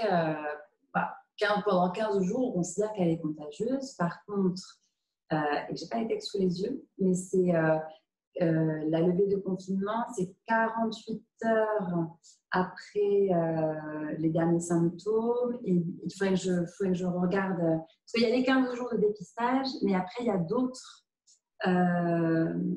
autres chose à prendre en compte. La fin des symptômes, la fin de la toux, parce que des fois, il y a une toux qui peut durer, pas la toux, pardon, parce que la toux peut durer plus longtemps que 15 jours sans que la personne soit contagieuse. Mais sur le reste, sur la fatigue, etc. Ça, il faut que je trouve avant la fin du webinaire. J'ai pas la réponse sous les yeux. Je vais la chercher. Parce que du coup, il y a d'autres critères que les 15 jours. Mais je ne les ai pas en tête. D'accord, merci. Pardon, à propos de l'arrêt maladie, à propos de l'arrêt personne au Covid, donc personne qui a eu un Covid, il y a plus d'1 mois d'arrêt maladie, donc il faut qu'il y ait une visite de reprise pour qu'il reprenne, c'est ça? Quelle que soit la raison de l'arrêt, s'il y a plus d'1 mois d'arrêt maladie, il y a une visite de reprise. En ce moment, les visites au niveau de la METRA, elles sont télé ou visu, enfin, Elles sont en téléconsultation et on va les poursuivre comme ça pendant plusieurs semaines. Et ça se passe relativement très bien. Parfait. Et deuxième question, cette personne, pour la reprise du travail, est-ce que ça peut être un mi-temps thérapeutique ou une reprise partielle eu égard à une fatigue, quelqu'un qui a eu, qui témoigne d'une grande fatigue parce qu'il a eu le Covid de manière importante, avec hospitalisation. Est-ce que le mi-temps thérapeutique est conseillé, possible, enfin, et dans cette... Excusez-moi, je vous ai coupé avant la fin de votre intervention. Le temps partiel thérapeutique reste quelque chose qui est possible, tout à fait, en fonction de son état de santé. Si le poste est un peu, je sais pas, je pense à quelqu'un par exemple dans la grande distribution qui fait de la mise en rayon, c'est un poste qui est assez physique. Effectivement, apparemment, ça apporte une grande fatigue. Si la personne garde des séquelles, un peu de fatigue, oui, ça peut être le temps partiel thérapeutique peut être une option envisagée pour le retour à l'emploi. D'accord. Et dans ce cas-là, en tant qu'employeur, comment ça se passe le mi-temps thérapeutique? On doit aménager le poste de travail. Comment ça se passe? On est obligé de le reprendre dans l'entreprise. Enfin, je vais jusqu'au bout, mais de la même manière qu'avant. Quand on vous donne un temps partiel thérapeutique, alors généralement on essaye. Alors ça dépend des médecins et ça dépend des entreprises. On précise plus ou moins le temps partiel thérapeutique. Est-ce qu'on précise sur des demi-journées ou est-ce qu'on précise sur une journée oui et une journée non? Quand ça nous paraît plus pertinent, on vous fait des précisions. Après, sur l'allègement du poste, ça, c'est pas le temps partiel thérapeutique, c'est un aménagement de poste en fait. Et ça, pareil, on vous note une charge physique moindre ou une contre-indication temporaire au port de charge de plus de 10 kilos, enfin je dis n'importe quoi, mais et ça on vous le précise, mais on vous le préciserait en plus du temps partiel thérapeutique. Ça fonctionnera exactement ça fonctionnera exactement pareil qu'avant, exactement de la même manière. J'ai une dernière question et après je laisse la parole. J'ai une question à propos d'une salariée qui m'a indiqué qu'elle était la conjointe non officielle, mais en tout cas la conjointe d'une personne dite à risque, c'est-à-dire vulnérable. Cette personne-là, donc elle m'indiquait ne pas vouloir reprendre du travail en présentiel. C'est donc une cause de refus possible? Non. Parce que du coup, quand je vous ai dit au préalable, c'était la 3e catégorie des gens. En tant qu'employeur, vous avez une information à fournir à vos salariés, et d'un sur donc, les ALD, et de 2 sur la liste des pathologies vulnérables. Et il y a un 3e groupe de personnes, qui sont les personnes qui vivent avec des personnes vulnérables. Donc, soit je vis avec une personne vulnérable, donc qui est atteinte d'une des maladies citées, soit qui vit avec une personne handicapée à la maison. Et là, de la même manière, médecin traitant, certificat d'isolement que l'employé vous remet pour avoir un chômage partiel, une activité partielle. Ok. Donc, c'est le médecin traitant de la personne qui vit avec la personne vulnérable. Tout à fait. Qui va donner cette attestation. Qui va donner le certificat d'isolement à votre salarié qui, lui, n'est pas malade. mais qui vit avec quelqu'un qui l'est. D'accord. Par rapport aux maladies qui sont répertoriées. Le salarié ne peut pas dire mon conjoint est fragile, mais qu'il l'aurait décidé parce qu'il y a des catégories qui sont répertoriées. Oui, il y a toute une liste de maladies, soit les affections de longue durée, soit une liste de maladies où maintenant, avec le recul qu'on a, on sait que les gens vont avoir une vulnérabilité plus grande par rapport à ce virus et vont risquer de faire des compensations méchantes. Donc, du coup, ces listes-là sont répertoriées. Cette liste évolue. Elle a évolué là encore au 5 mai. Notamment toutes les personnes qui ont des problèmes d'immunité, des traitements immunosuppresseurs, des cancers, voilà, toute une liste de maladies. Et si je vis avec quelqu'un qui a cette liste de maladies, je peux bénéficier d'un certificat d'isolement. De la même manière, si je vis avec une personne handicapée, je peux bénéficier d'un certificat d'isolement. Donc ça, c'est vraiment... oui. Mais il faut aller voir son médecin traitant.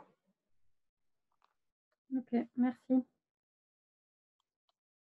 Excusez-moi, sur cette même question, ça n'empêche pas que la personne peut télétravailler, par contre. Non, si elle veut, effectivement, si elle veut télétravailler, elle peut télétravailler. D'accord, c'est juste si on l'oblige, si son travail, son poste l'oblige à venir en présentiel, et à ce moment-là, elle peut bénéficier de cette activité. Tout à fait. Ok, tout à fait. De la même manière que si je suis une personne vulnérable. Si je suis vulnérable et que j'ai plusieurs maladies et que je veux télétravailler et que c'est possible. Ok, très bien. Un salarié qui a contracté la maladie n'a pas l'obligation de prévenir l'employeur. Non. C'est soumis au secret médical. D'accord. Et bien sûr, il est conseillé de le faire. Oui, vu que vous avez dit qu'il faut le déclarer en SIR, mais s'il a un arrêt inférieur à 30 jours et donc il ne vous voit pas et que nous n'avons pas l'information, qu'est-ce qui se passe? Qu'est-ce qui se passe s'il est testé positif? Donc, il va voir son médecin traitant qui lui prescrit un test. Le test revient positif. Là, il y a la sécurité sociale qui se met en branle-bas de combat et qui envoie donc ses brigades du Covid et qui réalise l'enquête autour du cas. D'accord. Un peu à la manière, je ne sais pas si quand quelqu'un a une tuberculose. Quand quelqu'un a une tuberculose, c'est très bien organisé avec les centres de lutte anti-tuberculose. On fait la définition des cas contacts, les cercles et on teste les gens de la même manière. Mais là, ça va être pareil. Du coup, c'est le médecin qui a fait le test avec la Sécu et du coup, ni vous, employeur, ni peut-être nous, médecins du travail, ne seront mis dans la boucle, hein, mais ce n'est pas grave. Effectivement, l'idée, ce n'est pas que les gens ils soient... ça sera cadré tout en respectant le secret médical. D'accord, merci. Y a-t-il encore des questions à ce sujet-là? Je crois que... Oui, moi j'ai une question en ce qui concerne ce fameux décret du 5 mai là, que je découvre. Donc, je découvre que je suis personne vulnérable et je suis donc chef d'entreprise, mais indépendant. Donc, je suis assimilée salariée. Dans ce cas-là, est-ce que une entreprise qui m'emploie peut refuser que je travaille pour elle? Eh bien, ça va dépendre. Donc, vous êtes malade. Vous avez la connaissance d'être malade. Mais votre employeur ne sait pas, votre médecin de travail ne sait pas, il n'y a que vous qui le savez. Oui. Donc, si vous... C'est en fonction de... En fait, c'est quelque chose de très personnel. Ça va dépendre. Et encore une fois, ça va aussi dépendre de votre poste, de votre exposition au risque, etc. etc. Moi, j'ai eu au téléphone un employeur qui était vulnérable, où son médecin spécialiste lui a dit de prendre avis auprès de son médecin du travail. Bon, et ben on a regardé ensemble son poste de travail. Il s'avère qu'il était plutôt dans un bureau isolé et que lui, il avait le sentiment de devoir venir et que du coup, qu'il avait une grande volonté de travailler. Bon, en plus, il est employeur, donc c'est lui qui est responsable, voilà. Et donc, le risque semblait plutôt faible et il pense revenir travailler le 11 pour aider ses équipes. Mais ça va être vraiment du cas par cas. Vous, en fonction de vous, votre état de santé. Moi, je vous conseille quand même de vous rapprocher de votre médecin traitant parce que ça dépasse aussi même du poste de travail. Si vous allez travailler en transport en commun, c'est pas, vous voyez, c'est pas la médecine du travail. Le trajet ne fait pas partie du poste de travail. Pour autant, le risque va être augmenté aussi. Donc, je pense qu'il faut quand même prendre avis auprès de votre médecin traitant, ça me semble important. D'accord. Après, voilà, c'est à la volonté de chacun. J'ai une question à propos de… Imaginons que dans le meilleur des cas, toutes les conditions mises en œuvre dans l'entreprise soient au maximum respectées, les déplacements, les sens de circulation, se laver les mains, des masques, etc. À l'impossible n'étant tenu, quelle est la responsabilité que l'on pourrait faire porter à un employeur si un des salariés attrapait le Covid et estimait que c'est de l'ordre de la responsabilité de son employeur, c'est sur son lieu de travail qu'il l'a contracté de son point de vue. Quelle est la… Je ne sais pas comment dire, jusqu'à quel point l'employeur est responsable des conditions de travail de ses salariés dans la mesure où il a checké l'ensemble des choses, mais qu'au fond, il ne peut être derrière chaque salarié. Je pense par exemple à une entreprise qui serait multisite, où il y aurait des salariés à Perpignan, à Béziers, à Nîmes, etc. et où l'employeur ne peut pas physiquement s'assurer chaque seconde du respect des mesures barrières, des mesures de sécurité, etc. etc. Quand bien même il a porté à la connaissance de l'ensemble de ses salariés et a marqué physiquement, etc. etc. Donc, dans quelle mesure un employeur pourrait être tenu pour responsable d'une contamination? En fait, on va revenir sur les fondamentaux. Vous avez un CSE, vous avez construit un plan de reprise d'activité, vous avez mis en place des nouvelles procédures, des règles d'hygiène, de distanciation sociale, et vous avez informé individuellement vos salariés. Donc, il est important de revenir sur la traçabilité de tout ce que vous avez fait. Et cette traçabilité, elle montre votre intention de bien faire, tout ce que vous avez mis en place, puisque vous avez parlé des équipements de protection individuelle. Donc, tout ça, c'est constitutif d'un employeur qui est bienveillant et qui met à disposition de ses équipes les moyens et l'organisation qui permet de reprendre dans des bonnes conditions. On peut imaginer qu'à travers le CSE, vous puissiez avoir un référent Covid. Quelqu'un qui soit désigné et qui puisse vous rapporter effectivement dans chaque établissement. Donc, si vous avez 2 ou 3 établissements, vous désignez, moi j'en ai 4 et on va avoir 4 référents Covid. Moi, je n'ai pas de CSE. C'est une petite structure. Mais… Peu importe, mais même sans CSE, vous avez le but est d'écrire. C'est d'écrire et d'informer par écrit les salariés des mesures que vous prenez de façon à les faire respecter. Et puis, si vous avez dans les différents établissements, vous désignez quelqu'un référent Covid de façon à ce qu'il puisse vous alerter d'une absence, d'un manque de vigilance d'un salarié sur le port de masque, sur la distanciation, de façon à ce que là, vous puissiez réagir. Mais je ne vois pas en quoi, avec tout ce que vous venez de nous décrire précédemment, vous pourriez être tenu responsable. Moi, j'ai eu un cas de Covid, j'en ai même eu 12 à la METRA. Et dernièrement, il y avait un risque. Pour autant, on a respecté toutes les normes et il n'y a pas eu cette recherche de responsabilité. C'est à un moment donné, l'employeur, il est bienveillant, il met en place des équipements et le Covid, on peut l'attraper dans les transports en commun, on peut l'attraper parce qu'on a un enfant qui est un porteur sain et il faudra amener la preuve.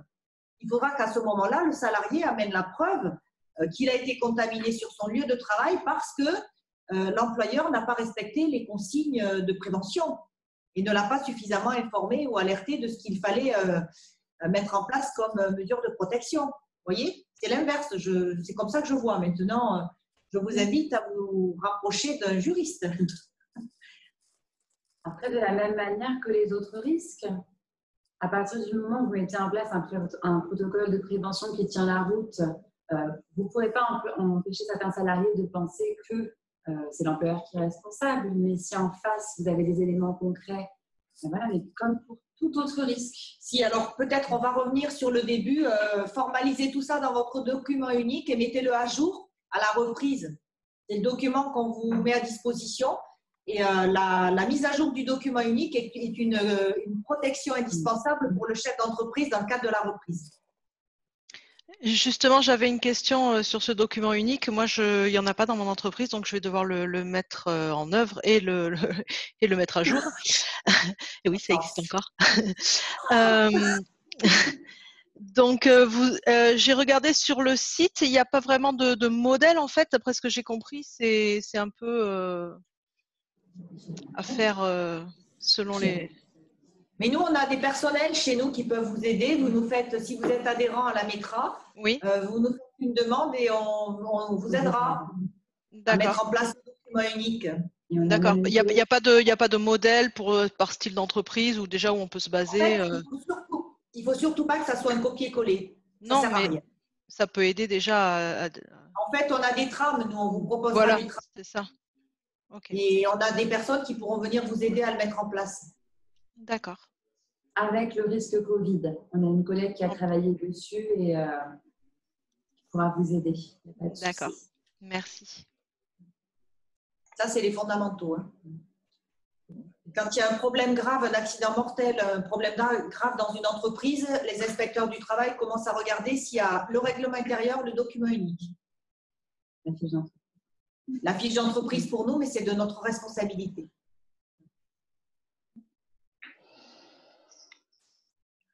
Est-ce qu'il y a encore des questions sur ce sujet? Je pense que… J'en ai une. J'ai malheureusement dû interrompre mon écoute à cause de raisons professionnelles durant un certain temps. Vous étiez en train de parler de risques psychosociaux dus au télétravail, justement. Alors, je ne vais pas vous faire répéter sans doute tout ce que vous avez dit parce que ce n'est pas le but, mais est-ce qu'il y aura un écrit ou quelque chose autour de cette question que je pourrais consulter à ce sujet? Je vais pas… Mais bon, voilà que je serais intéressée pour avoir des éléments sur ce sujet, sur la question du télétravail, s'il continue, s'il se poursuit dans le temps. Quels sont les éléments auxquels il faut s'attacher, voilà, quels sont les risques psychosociaux, mais aussi d'autres risques, je ne sais pas, mais voilà. Je vais vous répondre. Il y a déjà des consignes qui ont été mises sur le site internet de la METRA sur les bonnes pratiques, en tout cas par rapport aux salariés en télétravail, à savoir surtout maintenir un lien.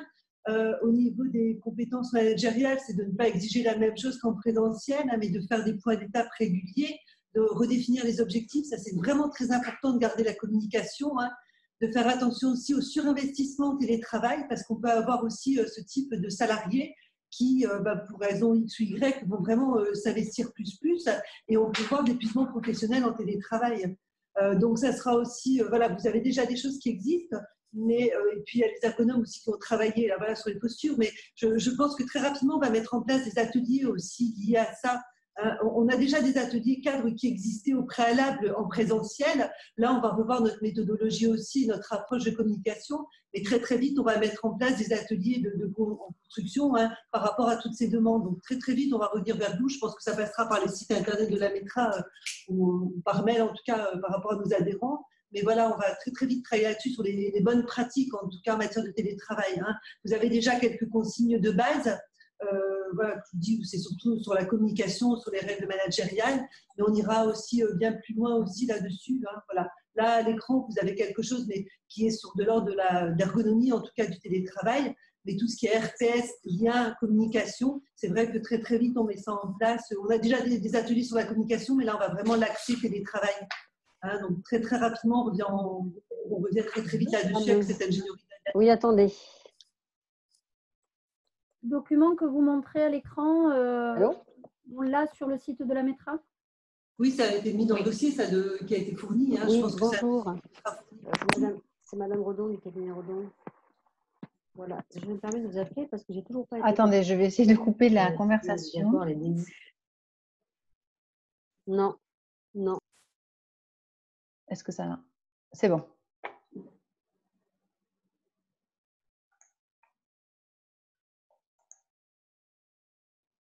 Ok, ce dossier, vous disiez, pardonnez-moi, vous m'entendez? Oui. Oui, ce dossier, vous disiez, qui a été fourni. Est-ce que c'est un dossier qui a été fourni enfin, où est-ce qu'il est ce dossier? Je pense que c'est tous les documents. Là, vous parlez des documents qui sont mis à l'écran, hein, c'est ça? Oui, je vois tous les documents, dossier technique, cellule d'accompagnement, kit à métra, support, protocole national. Tous ces dossiers-là. Oui, on va vous les transférer. Ah, d'accord, ok. On vous enverra tous les éléments là, suite au webinaire et vous aurez l'ensemble des choses qui ont été évoquées cet après-midi. Il n'y a pas de souci. Ça, plus, si je peux rajouter aussi, aller sur le site de la Métra, il y a aussi énormément d'informations sur des articles et voilà, sur l'aspect juridique, médical. Voilà, vous trouvez aussi beaucoup d'indications sur le site de la Métra. Donc, ne pas hésiter à ce que Madame Demont disait que régulièrement, il y aura une mise à jour régulière sur les informations et sur l'actualité. Je pense que c'est aussi une source d'information importante. Une question à propos, justement, je suis devant alors, toutes ces conditions de travail, assis, etc. Tout ça, au bureau, on peut s'en préoccuper parce que c'est nous qui achetons le mobilier, etc. Chez le salarié, comment est-ce qu'on peut préconiser qu'il soit dans ces conditions-là avec, bon, le réhausseur, par exemple, il était au bureau, donc ils ont pu l'emporter. Mais la chaise et le bureau ne peuvent pas, je ne sais pas. Non, mais en fait, chez nous, on a aussi beaucoup de gens qui font du télétravail actuellement. On leur transmet ce document, on leur demande d'en prendre connaissance et on essaye et on espère qu'ils travailleront dans de bonnes conditions. On n'a pas effectivement le loisir d'aller au domicile des gens et de vérifier s'ils sont bien installés, mais on essaye de donner les recommandations d'usage pour que la santé des salariés soit garantie aussi bien sur le plan psychologique que sur le plan de l'ergonomie.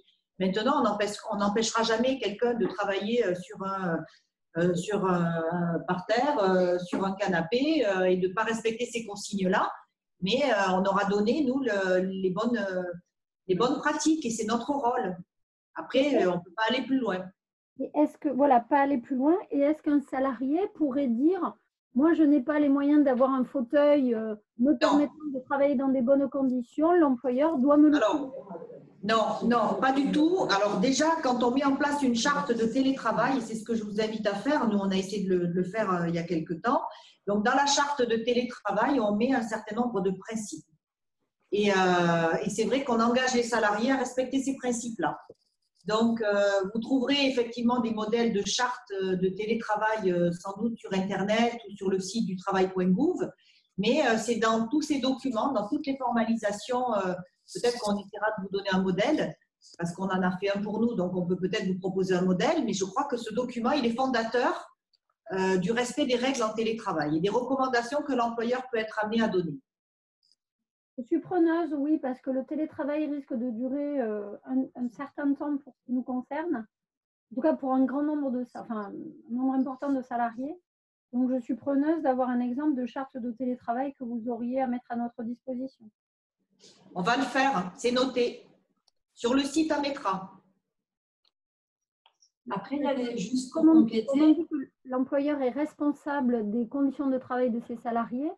Si des problèmes de dos, des problèmes de canal carpien ou des problèmes de je ne sais pas quoi se déclaraient durant cette période, et que moi j'ai dit qu'il vous faut être assis comme ceci, comme cela, ce dont j'ai pris soin de faire dans nos bureaux et que je ne peux pas vérifier chez les gens. Après, il y a certains de nos adhérents qui ont proposé à leurs salariés de prendre le matériel qu'ils avaient au bureau. Ouais. Parce que du coup, effectivement, si chez moi, je n'ai pas de siège et je travaille 8 heures par jour sur une chaise comme celle que vous voyez derrière nous, clairement, au bout d'un moment, ça va faire mal au dos. C'est ça. Donc, s'il y a des personnes qui ont une sensibilité particulière et qu'au travail, elles ont des sièges ergonomiques, il faut l'organiser parce que l'idée n'est pas que tout le monde vienne récupérer son siège ergonomique lundi à 8 heures du matin et que du coup, tout le monde se côtoie sans distance de sécurité. Mais à mon avis, ça peut être pertinent parce que le télétravail, quand même, si c'est possible, est parti pour durer. Et si j'ai un réhausseur, une souris ergonomique et un siège ergonomique au travail, ça peut me sembler pertinent que la personne puisse se récupérer. Surtout si elle a déjà des problèmes de dos connus. Oui. Après, ça dépend vraiment des adhérents. Moi, j'ai une entreprise où quand les gens ils ont du télétravail, ils ont un poste aménagé même au domicile. Donc, ça dépend vraiment des moyens et des ressources que vous avez en tant qu'entreprise. Ok. Merci. Très bien. Bah, écoutez, merci beaucoup pour ce tour d'horizon. Et je pense qu'il y a encore des questions et il y en aura encore de nombreuses. On pourra en refaire presque toutes les semaines parce que ça évolue tellement et c'est encore amené à évoluer sur le télétravail. Donc, en tout cas, merci beaucoup pour cette intervention. Et donc là, on a vu l'aspect santé au travail et comment anticiper cette reprise de lundi. Et puis là, je vais laisser la parole à Stéphanie Berama, adhérente à la CPME et qui est coach et qui là, elle va plus nous remobiliser, comment remobiliser ses équipes et quel discours un peu tenir auprès de ses équipes pour reprendre cette activité, pour ceux qui la reprendront lundi. Voilà. Je te laisse la parole. Merci. Bonjour à tous et toutes. Oui, l'idée, c'est de vous aider un peu à avoir un discours qui reste motivant. On est d'accord, c'est pas les aspects psychologiques. Hein. Là, c'est pour les psychologues du travail, chacun son travail, mais bien vous aider à être motivant et motivé et garder la motivation pour tous.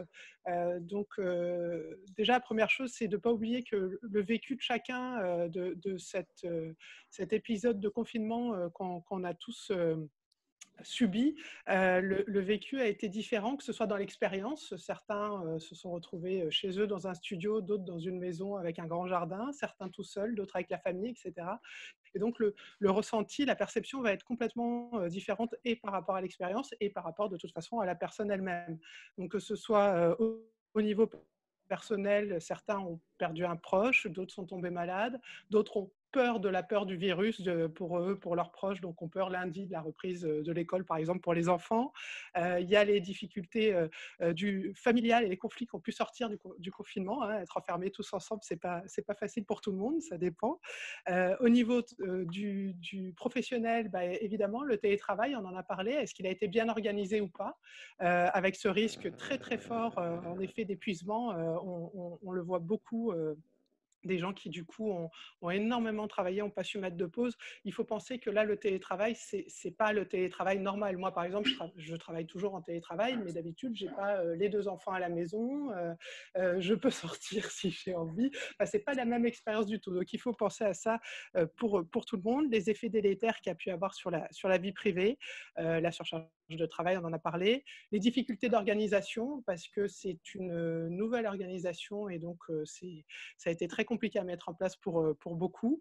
Parfois, l'abandon qu'il y a pu y avoir, en tout cas l'abandon ressenti de la part des salariés, l'impression d'être abandonné par les managers et par les dirigeants. Donc, c'est très important. Tout à l'heure, alors je suis désolée, je n'ai pas eu votre nom, mais la personne qui est psychologue du travail, justement, en parlait du fait que c'était très, très important de garder le lien et vraiment, c'est primordial. Et c'est vrai que le télétravail va durer longtemps. Si ce n'est pas encore fait, reprenez, recréez un lien. On va en parler un petit peu, mais c'est primordial, évidemment. La peur de perdre son boulot, parce que nous, en tant que dirigeants, on a cette peur-là, on va en parler, de perdre notre entreprise, mais il faut penser que les salariés, eux, certains, en tout cas, ont peur de perdre leur travail demain. Et puis, il faut penser que le chômage partiel, il peut être perçu aussi parfois comme, si on peut me mettre au chômage partiel, c'est que finalement, je ne sers peut-être à rien ou je ne sers pas à grand-chose. Et donc, est-ce que, en plus, mon dirigeant ou mon manager, personne n'a gardé le lien avec moi, vraiment, je ne sers à rien. Est-ce que ça veut dire qu'on peut se passer de moi? Et là, il y a le risque de stress, le risque de retrait et le risque de perte de motivation. Donc, il va falloir réussir à remotiver. Et puis, en tant que dirigeant, nous, on a la peur tous les jours de perdre notre entreprise. Hein, on le sait suffisamment. Ça a été extrêmement compliqué en ce moment. L'angoisse encore plus forte que d'habitude, parce qu'elle existe toujours pour les dirigeants, mais encore plus forte que d'habitude, de comment je vais faire pour payer mes salaires, les charges, etc.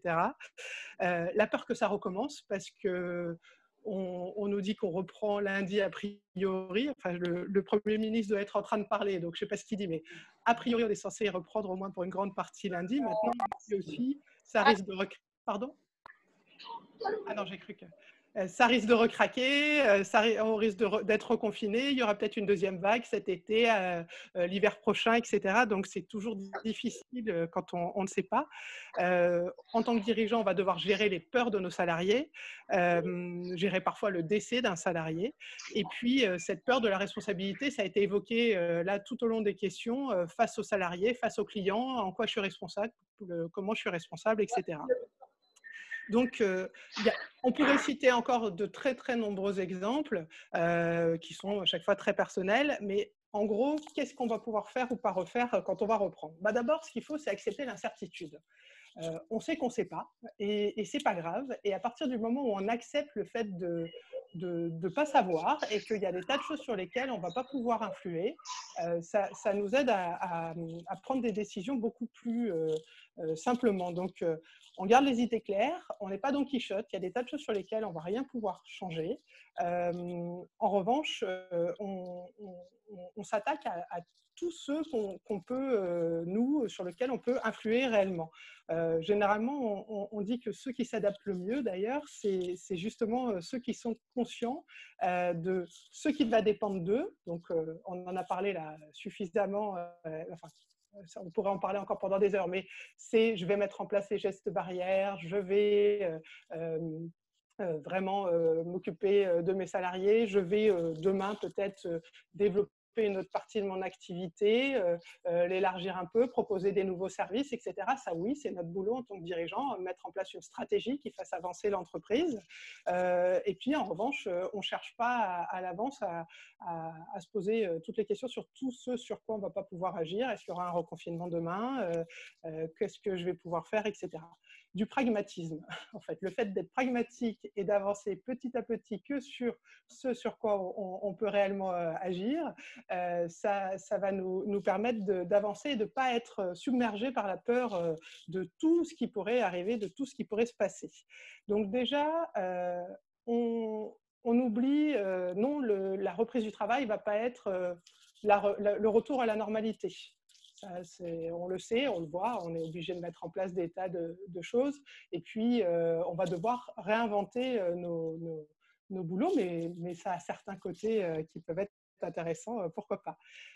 Ce qu'il ne faut pas, c'est se dire aussi qu'on va pousser les salariés à la performance, les salariés et soi, hein, parce que même quand on est indépendant et tout seul, on fait les mêmes erreurs souvent en se disant, bon, bah, pendant 2 mois, il ne s'est rien passé, donc maintenant, il va falloir que je rattrape tout le chiffre d'affaires en retard, il va falloir que je mette les bouchées doubles, etc. Tout le monde est épuisé, vous en avez parlé là, c'est fatigant d'être confiné, c'est fatigant le télétravail, on l'a suffisamment évoqué, Aurélie aussi, c'est fatigant les réunions Zoom toute la journée, c'est vraiment épuisant. Donc, ne pas croire que demain, ça va être pousser la performance à fond et on va tout rattraper. Non, ça ne va pas marcher. En plus, ça risque de causer exactement l'inverse, parce qu'on risque d'avoir de l'agressivité de la part des salariés qui ne vont pas se sentir compris, qui vont se sentir poussés à bout. Et derrière, c'est de la démotivation, de la colère, parfois du sabotage, et en tout cas une perte de confiance et en entreprise et envers le dirigeant ou les managers, les dirigeants. Il n'y a rien de pire pour la performance. Donc, ne pas faire ça. Il ne faut pas non plus, à l'inverse, faire comme si de rien ne s'était passé. Et puis se dire, bon, bah voilà, il y a une pause de 2 mois, mais on recommence demain. Et puis, on va avancer. En gros, ils ont eu un week-end très prolongé. Ce n'est pas que ça non plus. Donc, d'abord, ça va nous discréditer, parce que les autruches n'ont jamais été des bons chefs d'entreprise. Le chef d'entreprise qui se cache la tête et qui ne veut surtout pas voir, qui va dans le mur, que la boîte ne va pas bien, que les salariés sont stressés, etc., ce n'est pas un bon gestionnaire et ce n'est pas un bon chef d'entreprise en général. Et en plus, il ne crée pas de confiance. Or, plus que jamais, demain, on a besoin que nos salariés aient confiance en nous, que nos clients aient confiance en nous et que nous, on ait confiance en nous aussi. Donc, il va falloir... au contraire, être à l'écoute, créer du dialogue, de la communication, parce que le fait de faire comme si rien ne s'était passé, ça veut dire je ne sais pas gérer les problèmes. Est-ce qu'on m'entend mieux là? Je vois plusieurs personnes qui ont l'air de dire qu'on ne m'entend pas. C'est mieux là? Bon, d'accord. Donc, ça donne l'impression qu'on ne sait pas gérer les problèmes, qu'on ne va pas être en capacité de soutenir et l'entreprise et les salariés, et qu'on ne peut pas compter sur nous. Donc, c'est pas non plus une solution, et ça va causer plutôt une baisse de l'engagement et de la performance. Donc, encore une fois, on a besoin demain que nos entreprises marchent le mieux possible. Et il faut accepter que ce soit le mieux possible et pas au top du top, parce que ça n'arrivera pas. Donc, ce qu'il faut, c'est rassurer. Alors, la METRA est là pour vous aider à rassurer les salariés avec les gestes importants, avec les aspects médicaux, avec les aspects je ne sais pas comment le dire, psychosociaux, voilà. Mais c'est aussi tout simplement être factuel. Qu'est-ce que vous allez devoir faire demain? C'est être factuel et rester dans les faits. Donc oui, il y a des difficultés dans l'entreprise. Ce n'est pas pour ça qu'elle va fermer demain. En revanche, il ne faut pas faire comme s'il n'y avait rien. Donc, oui, l'entreprise est difficile. Maintenant, justement, j'ai besoin que vous soyez tous avec moi pour qu'on puisse l'aider à s'en sortir. On va mettre en place, moi, en tant que capitaine, je suis là pour vous aider, vous donner une vision, une stratégie, un chemin. Mais c'est tous ensemble qu'on va pouvoir avancer. C'est un peu l'idée... des équipiers sur un bateau. Si il n'y a que le capitaine qui dit qu'il faut aller par là et qu'il n'y a personne pour tirer les voiles, personne pour tenir la barre ou changer de côté en fonction de où on est, on n'avance pas. Voilà, là c'est tous ensemble, on est une équipe, c'est tous ensemble qu'on va avancer. Et puis on est en capacité de dire aussi je sais pas. C'est pas grave de pas savoir. Ce qui compte, c'est de ne pas faire semblant, de ne pas exagérer non plus en disant c'est la catastrophe, ça ne va pas du tout, parce que si tous vos employés sont certains que la boîte va fermer demain, vous n'aurez aucune motivation, il n'y aura personne avec vous. Mais c'est être dans la réalité et dans les faits surtout, il faut essayer de sortir des émotions. Alors, attention, je vais revenir aux émotions après, il ne faut pas les refuser, mais en tout cas, quand vous parlez, il faut rester sur les faits.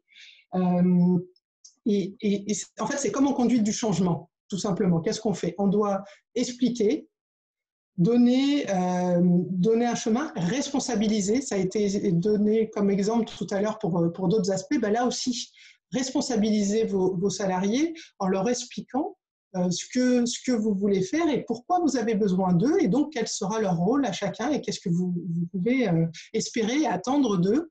Simplement, pour cela, il faut avoir recréé une équipe. Il faut penser qu'il y a eu 2 mois où les équipes ont pu se délier, surtout si vous n'avez pas gardé le contact. J'espère que ce n'est pas trop le cas. Mais il y a eu aussi parfois, quand il y a du télétravail, des visios, etc., il y a eu des nouveaux liens qu'on puisse créer. Donc il faut aussi que vous soyez à l'écoute pour voir sur quoi vous pouvez vous être appuyé, sur quoi vous pourriez vous appuyer. Et puis, c'est donner la vision, c'est expliquer. Voilà moi où je veux aller et comment je compte y aller, parce que si vous n'expliquez pas votre projet, il ne peut pas y avoir d'adhésion. De la même manière, si vous ne donnez pas les outils pour mettre en place les nouveaux projets, il ne peut pas y avoir d'adhésion. Et puis, c'est montrer qu'ensemble, on arrive à surmonter les obstacles, démontrer les résultats au fur et à mesure, parce que quand on met quelque chose en place, si derrière, on fait comme si c'était normal et c'était habituel, on n'arrive à rien. Moi, en conduite du changement, le nombre de fois où j'ai vu des gens vouloir imposer d'abord des changements et ensuite ne pas vérifier si c'était bien compris, si les personnes avaient les bons outils, etc., c'est bien embêtant. Et là, c'est une sorte de conduite du changement. Il y a eu un changement de paradigme, de tout, et donc il va falloir réapprendre à travailler différemment. Et puis, il faut ancrer les nouvelles pratiques, bien sûr. Et puis, il faut rassurer aussi sur les compétences. Il faut penser que les salariés, il y en a certains qui n'ont pas du tout réussi à se faire au digital quand vous l'avez tenté et qui donc ont pu se sentir moins bons, inutiles. Il y a ceux qui ont été inexistants pendant ces 2 mois. Alors, certains l'ont pris en vacances, mais il y en a beaucoup qui l'ont vraiment subi difficilement. Moi, je le vois dans les discussions. Donc, c'est rassurer sur les compétences, c'est former. On a eu, et la semaine dernière et cette semaine, des webinaires sur tout ce qui est mis en place au niveau de la formation, que ce soit pour les TNS, les dirigeants ou les salariés. Vraiment, ça serait dommage de ne pas en profiter. Et donc, il y a énormément de choses sur lesquelles s'appuyer pour se former et former nos salariés et réussir à avancer tous ensemble. Il faut en profiter aussi. Et puis féliciter pour ceux, parce qu'il peut y avoir des nouvelles idées qui ont émergé. Et donc, ça peut être bien de féliciter aussi. Donc, ce qu'il faut faire, c'est justement, déjà, si vous n'avez pas encore pris contact, c'est reprendre contact vite avec vos salariés, être à l'écoute, entendre ce qu'il y a de bien, de moins bien. Moi, j'aime bien tout simplement proposer de me dire les 3 choses qui ont été les plus positives et puis les 3 plus négatives dans le télétravail, dans l'arrêt, dans tout ce qui a pu se passer là. Ne pas oublier, on l'a dit, le télétravail, ce n'est pas dans des conditions normales qu'il a eu lieu. Hein. Donc, vraiment, penser à ces aspects-là. Normalement, ça ne se passe pas de cette manière-là. Et puis, pour ceux qui vont continuer le télétravail, on peut imaginer de mettre des petites pauses aussi virtuelles où justement, il y a des échanges sur les bonnes pratiques, sur, tiens, voilà, moi, pour occuper mes enfants, j'ai fait ça, voilà ce que j'aime ou ce que j'ai aimé dans le télétravail, voilà ce que j'ai pas aimé, parce que c'est important d'entendre les aspects positifs et négatifs. C'est ce qui permet d'avancer aussi. Et puis, c'est avoir, nous, en tant que dirigeants, énormément d'humilité. Sur le fait que d'abord, on ne peut pas influer sur plein de choses. Donc, accepter que ce n'est pas de notre faute, qu'on n'est pas fautif si la boîte a des difficultés, si ce n'est pas facile tous les jours pour les salariés, ça ne l'est pas pour nous non plus. Et puis, c'est voir sur quoi on peut, au contraire, avancer. Et c'est écouter parce qu'il y a certains salariés qui peuvent avoir de très bonnes idées qui ont émergé de ces changements. Alors attention, toute l'organisation Covid ne va pas être la nouvelle organisation. Ce n'est pas comme ça n'existe pas. Évidemment qu'il y a énormément de choses qui vont comme avant. En revanche, il peut y avoir quelques bonnes idées qui ont émergé. Si vous avez des équipes assez importantes, il peut y avoir des projets sur lesquels vous pouvez les mettre même à côté. Ça peut les intéresser, ça peut les motiver, ça peut les remotiver à avancer avec vous et aller vers de nouvelles activités. Et puis, c'est le dialogue, on en a parlé, c'est la communication, le dialogue, donc accueillir les envies, les idées, les craintes aussi. Alors, vous n'êtes pas le meilleur ami, la meilleure amie, le psy, le médecin, la famille de votre salarié. Vous n'êtes pas là pour écouter tout ce qu'ils ont à vous dire comme de choses positives ou doléances. Maintenant, il y a quand même une écoute à avoir très importante pour détecter les potentielles difficultés. Il faut penser que les traumatismes, et ça peut avoir été vécu vraiment comme un traumatisme, les traumatismes, ils peuvent sortir quelques mois après. Donc, l'écoute, elle est aussi sur le long terme. La crise du Covid, elle est loin d'être finie. Et on sait que sur les entreprises, les difficultés vont être beaucoup d'ici fin d'année et l'année prochaine. C'est vrai aussi sur les salariés, sur les sorties de tout d'un coup des traumas. Donc, il faut faire attention ça sur l'écoute. Donc, échanger un maximum, avoir des réflexions sur l'organisation, les aider à s'organiser. Si on doit continuer le télétravail, qu'est-ce qu'on pourrait améliorer? Est-ce qu'on pourrait s'obliger à tenir des horaires? On ne va pas manager de la même manière. Donc, voilà, mettre en place toute une organisation qui soit différente et adaptée.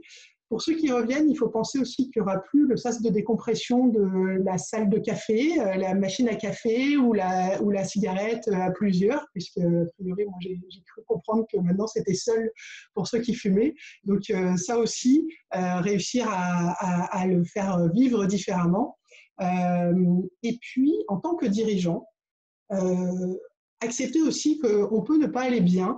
Alors, si on va vraiment pas bien, qu'on a besoin d'une écoute psychologique, il y a la cellule de la METRA, il y a l'APESA qui existe aussi comme association, il y a à Maroc, il y a énormément de choses qui sont faites pour vous aider, pour vous écouter, et il ne faut surtout pas hésiter.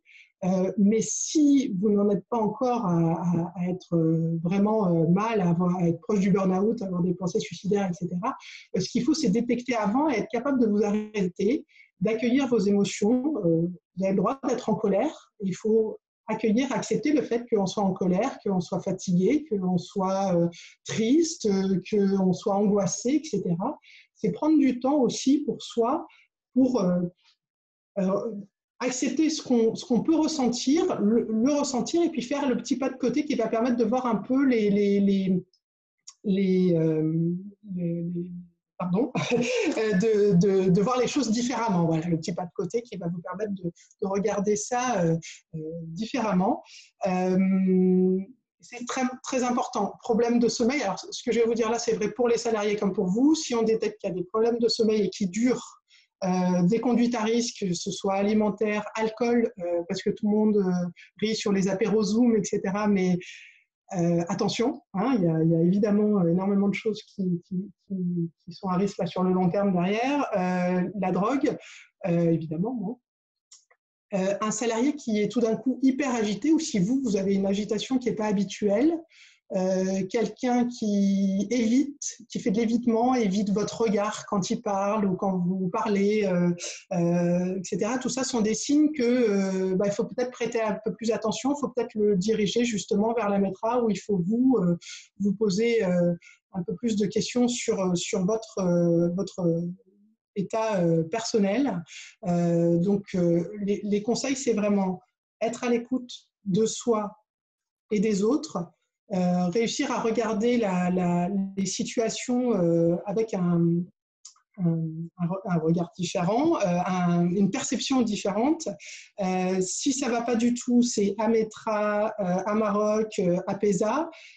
Si le besoin, c'est justement de se dire ça ne va pas très bien, mais je ne sais pas trop comment m'en sortir, ça peut être du coaching. Il y a ce qu'on appelle des coachings de soutien qui sont des coachings très courts et qui vont vous permettre, de trouver les ressources en vous, parce que c'est soi-même, il n'y a personne qui va vous le faire à votre place, d'aller mieux et de regarder différemment, vous aider à accepter les choses, à lâcher prise et à accueillir toutes ces émotions, et puis à faire ce fameux pas de côté pour pouvoir avancer, continuer à avancer, parce que c'est le but, vraiment.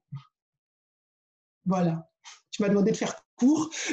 Très bien, mais c'était très intéressant. Merci beaucoup, Stéphanie. Est-ce qu'il y a des questions de quelqu'un qui veut intervenir, réagir ou se pose des questions sur comment je vais aborder lundi ou les jours qui viennent avec les salariés? Je ne sais pas, n'hésitez pas à prendre la parole si vous souhaitez. En tout cas, merci beaucoup. Merci à toi. Des pistes de réflexion intéressantes, effectivement. Et, voilà. Pardon, je vais attirer, parce que Grégory parlait au début de la transmission session. Tu sais que j'accompagne sur la transmission session beaucoup, enfin c'est ma spécialité même.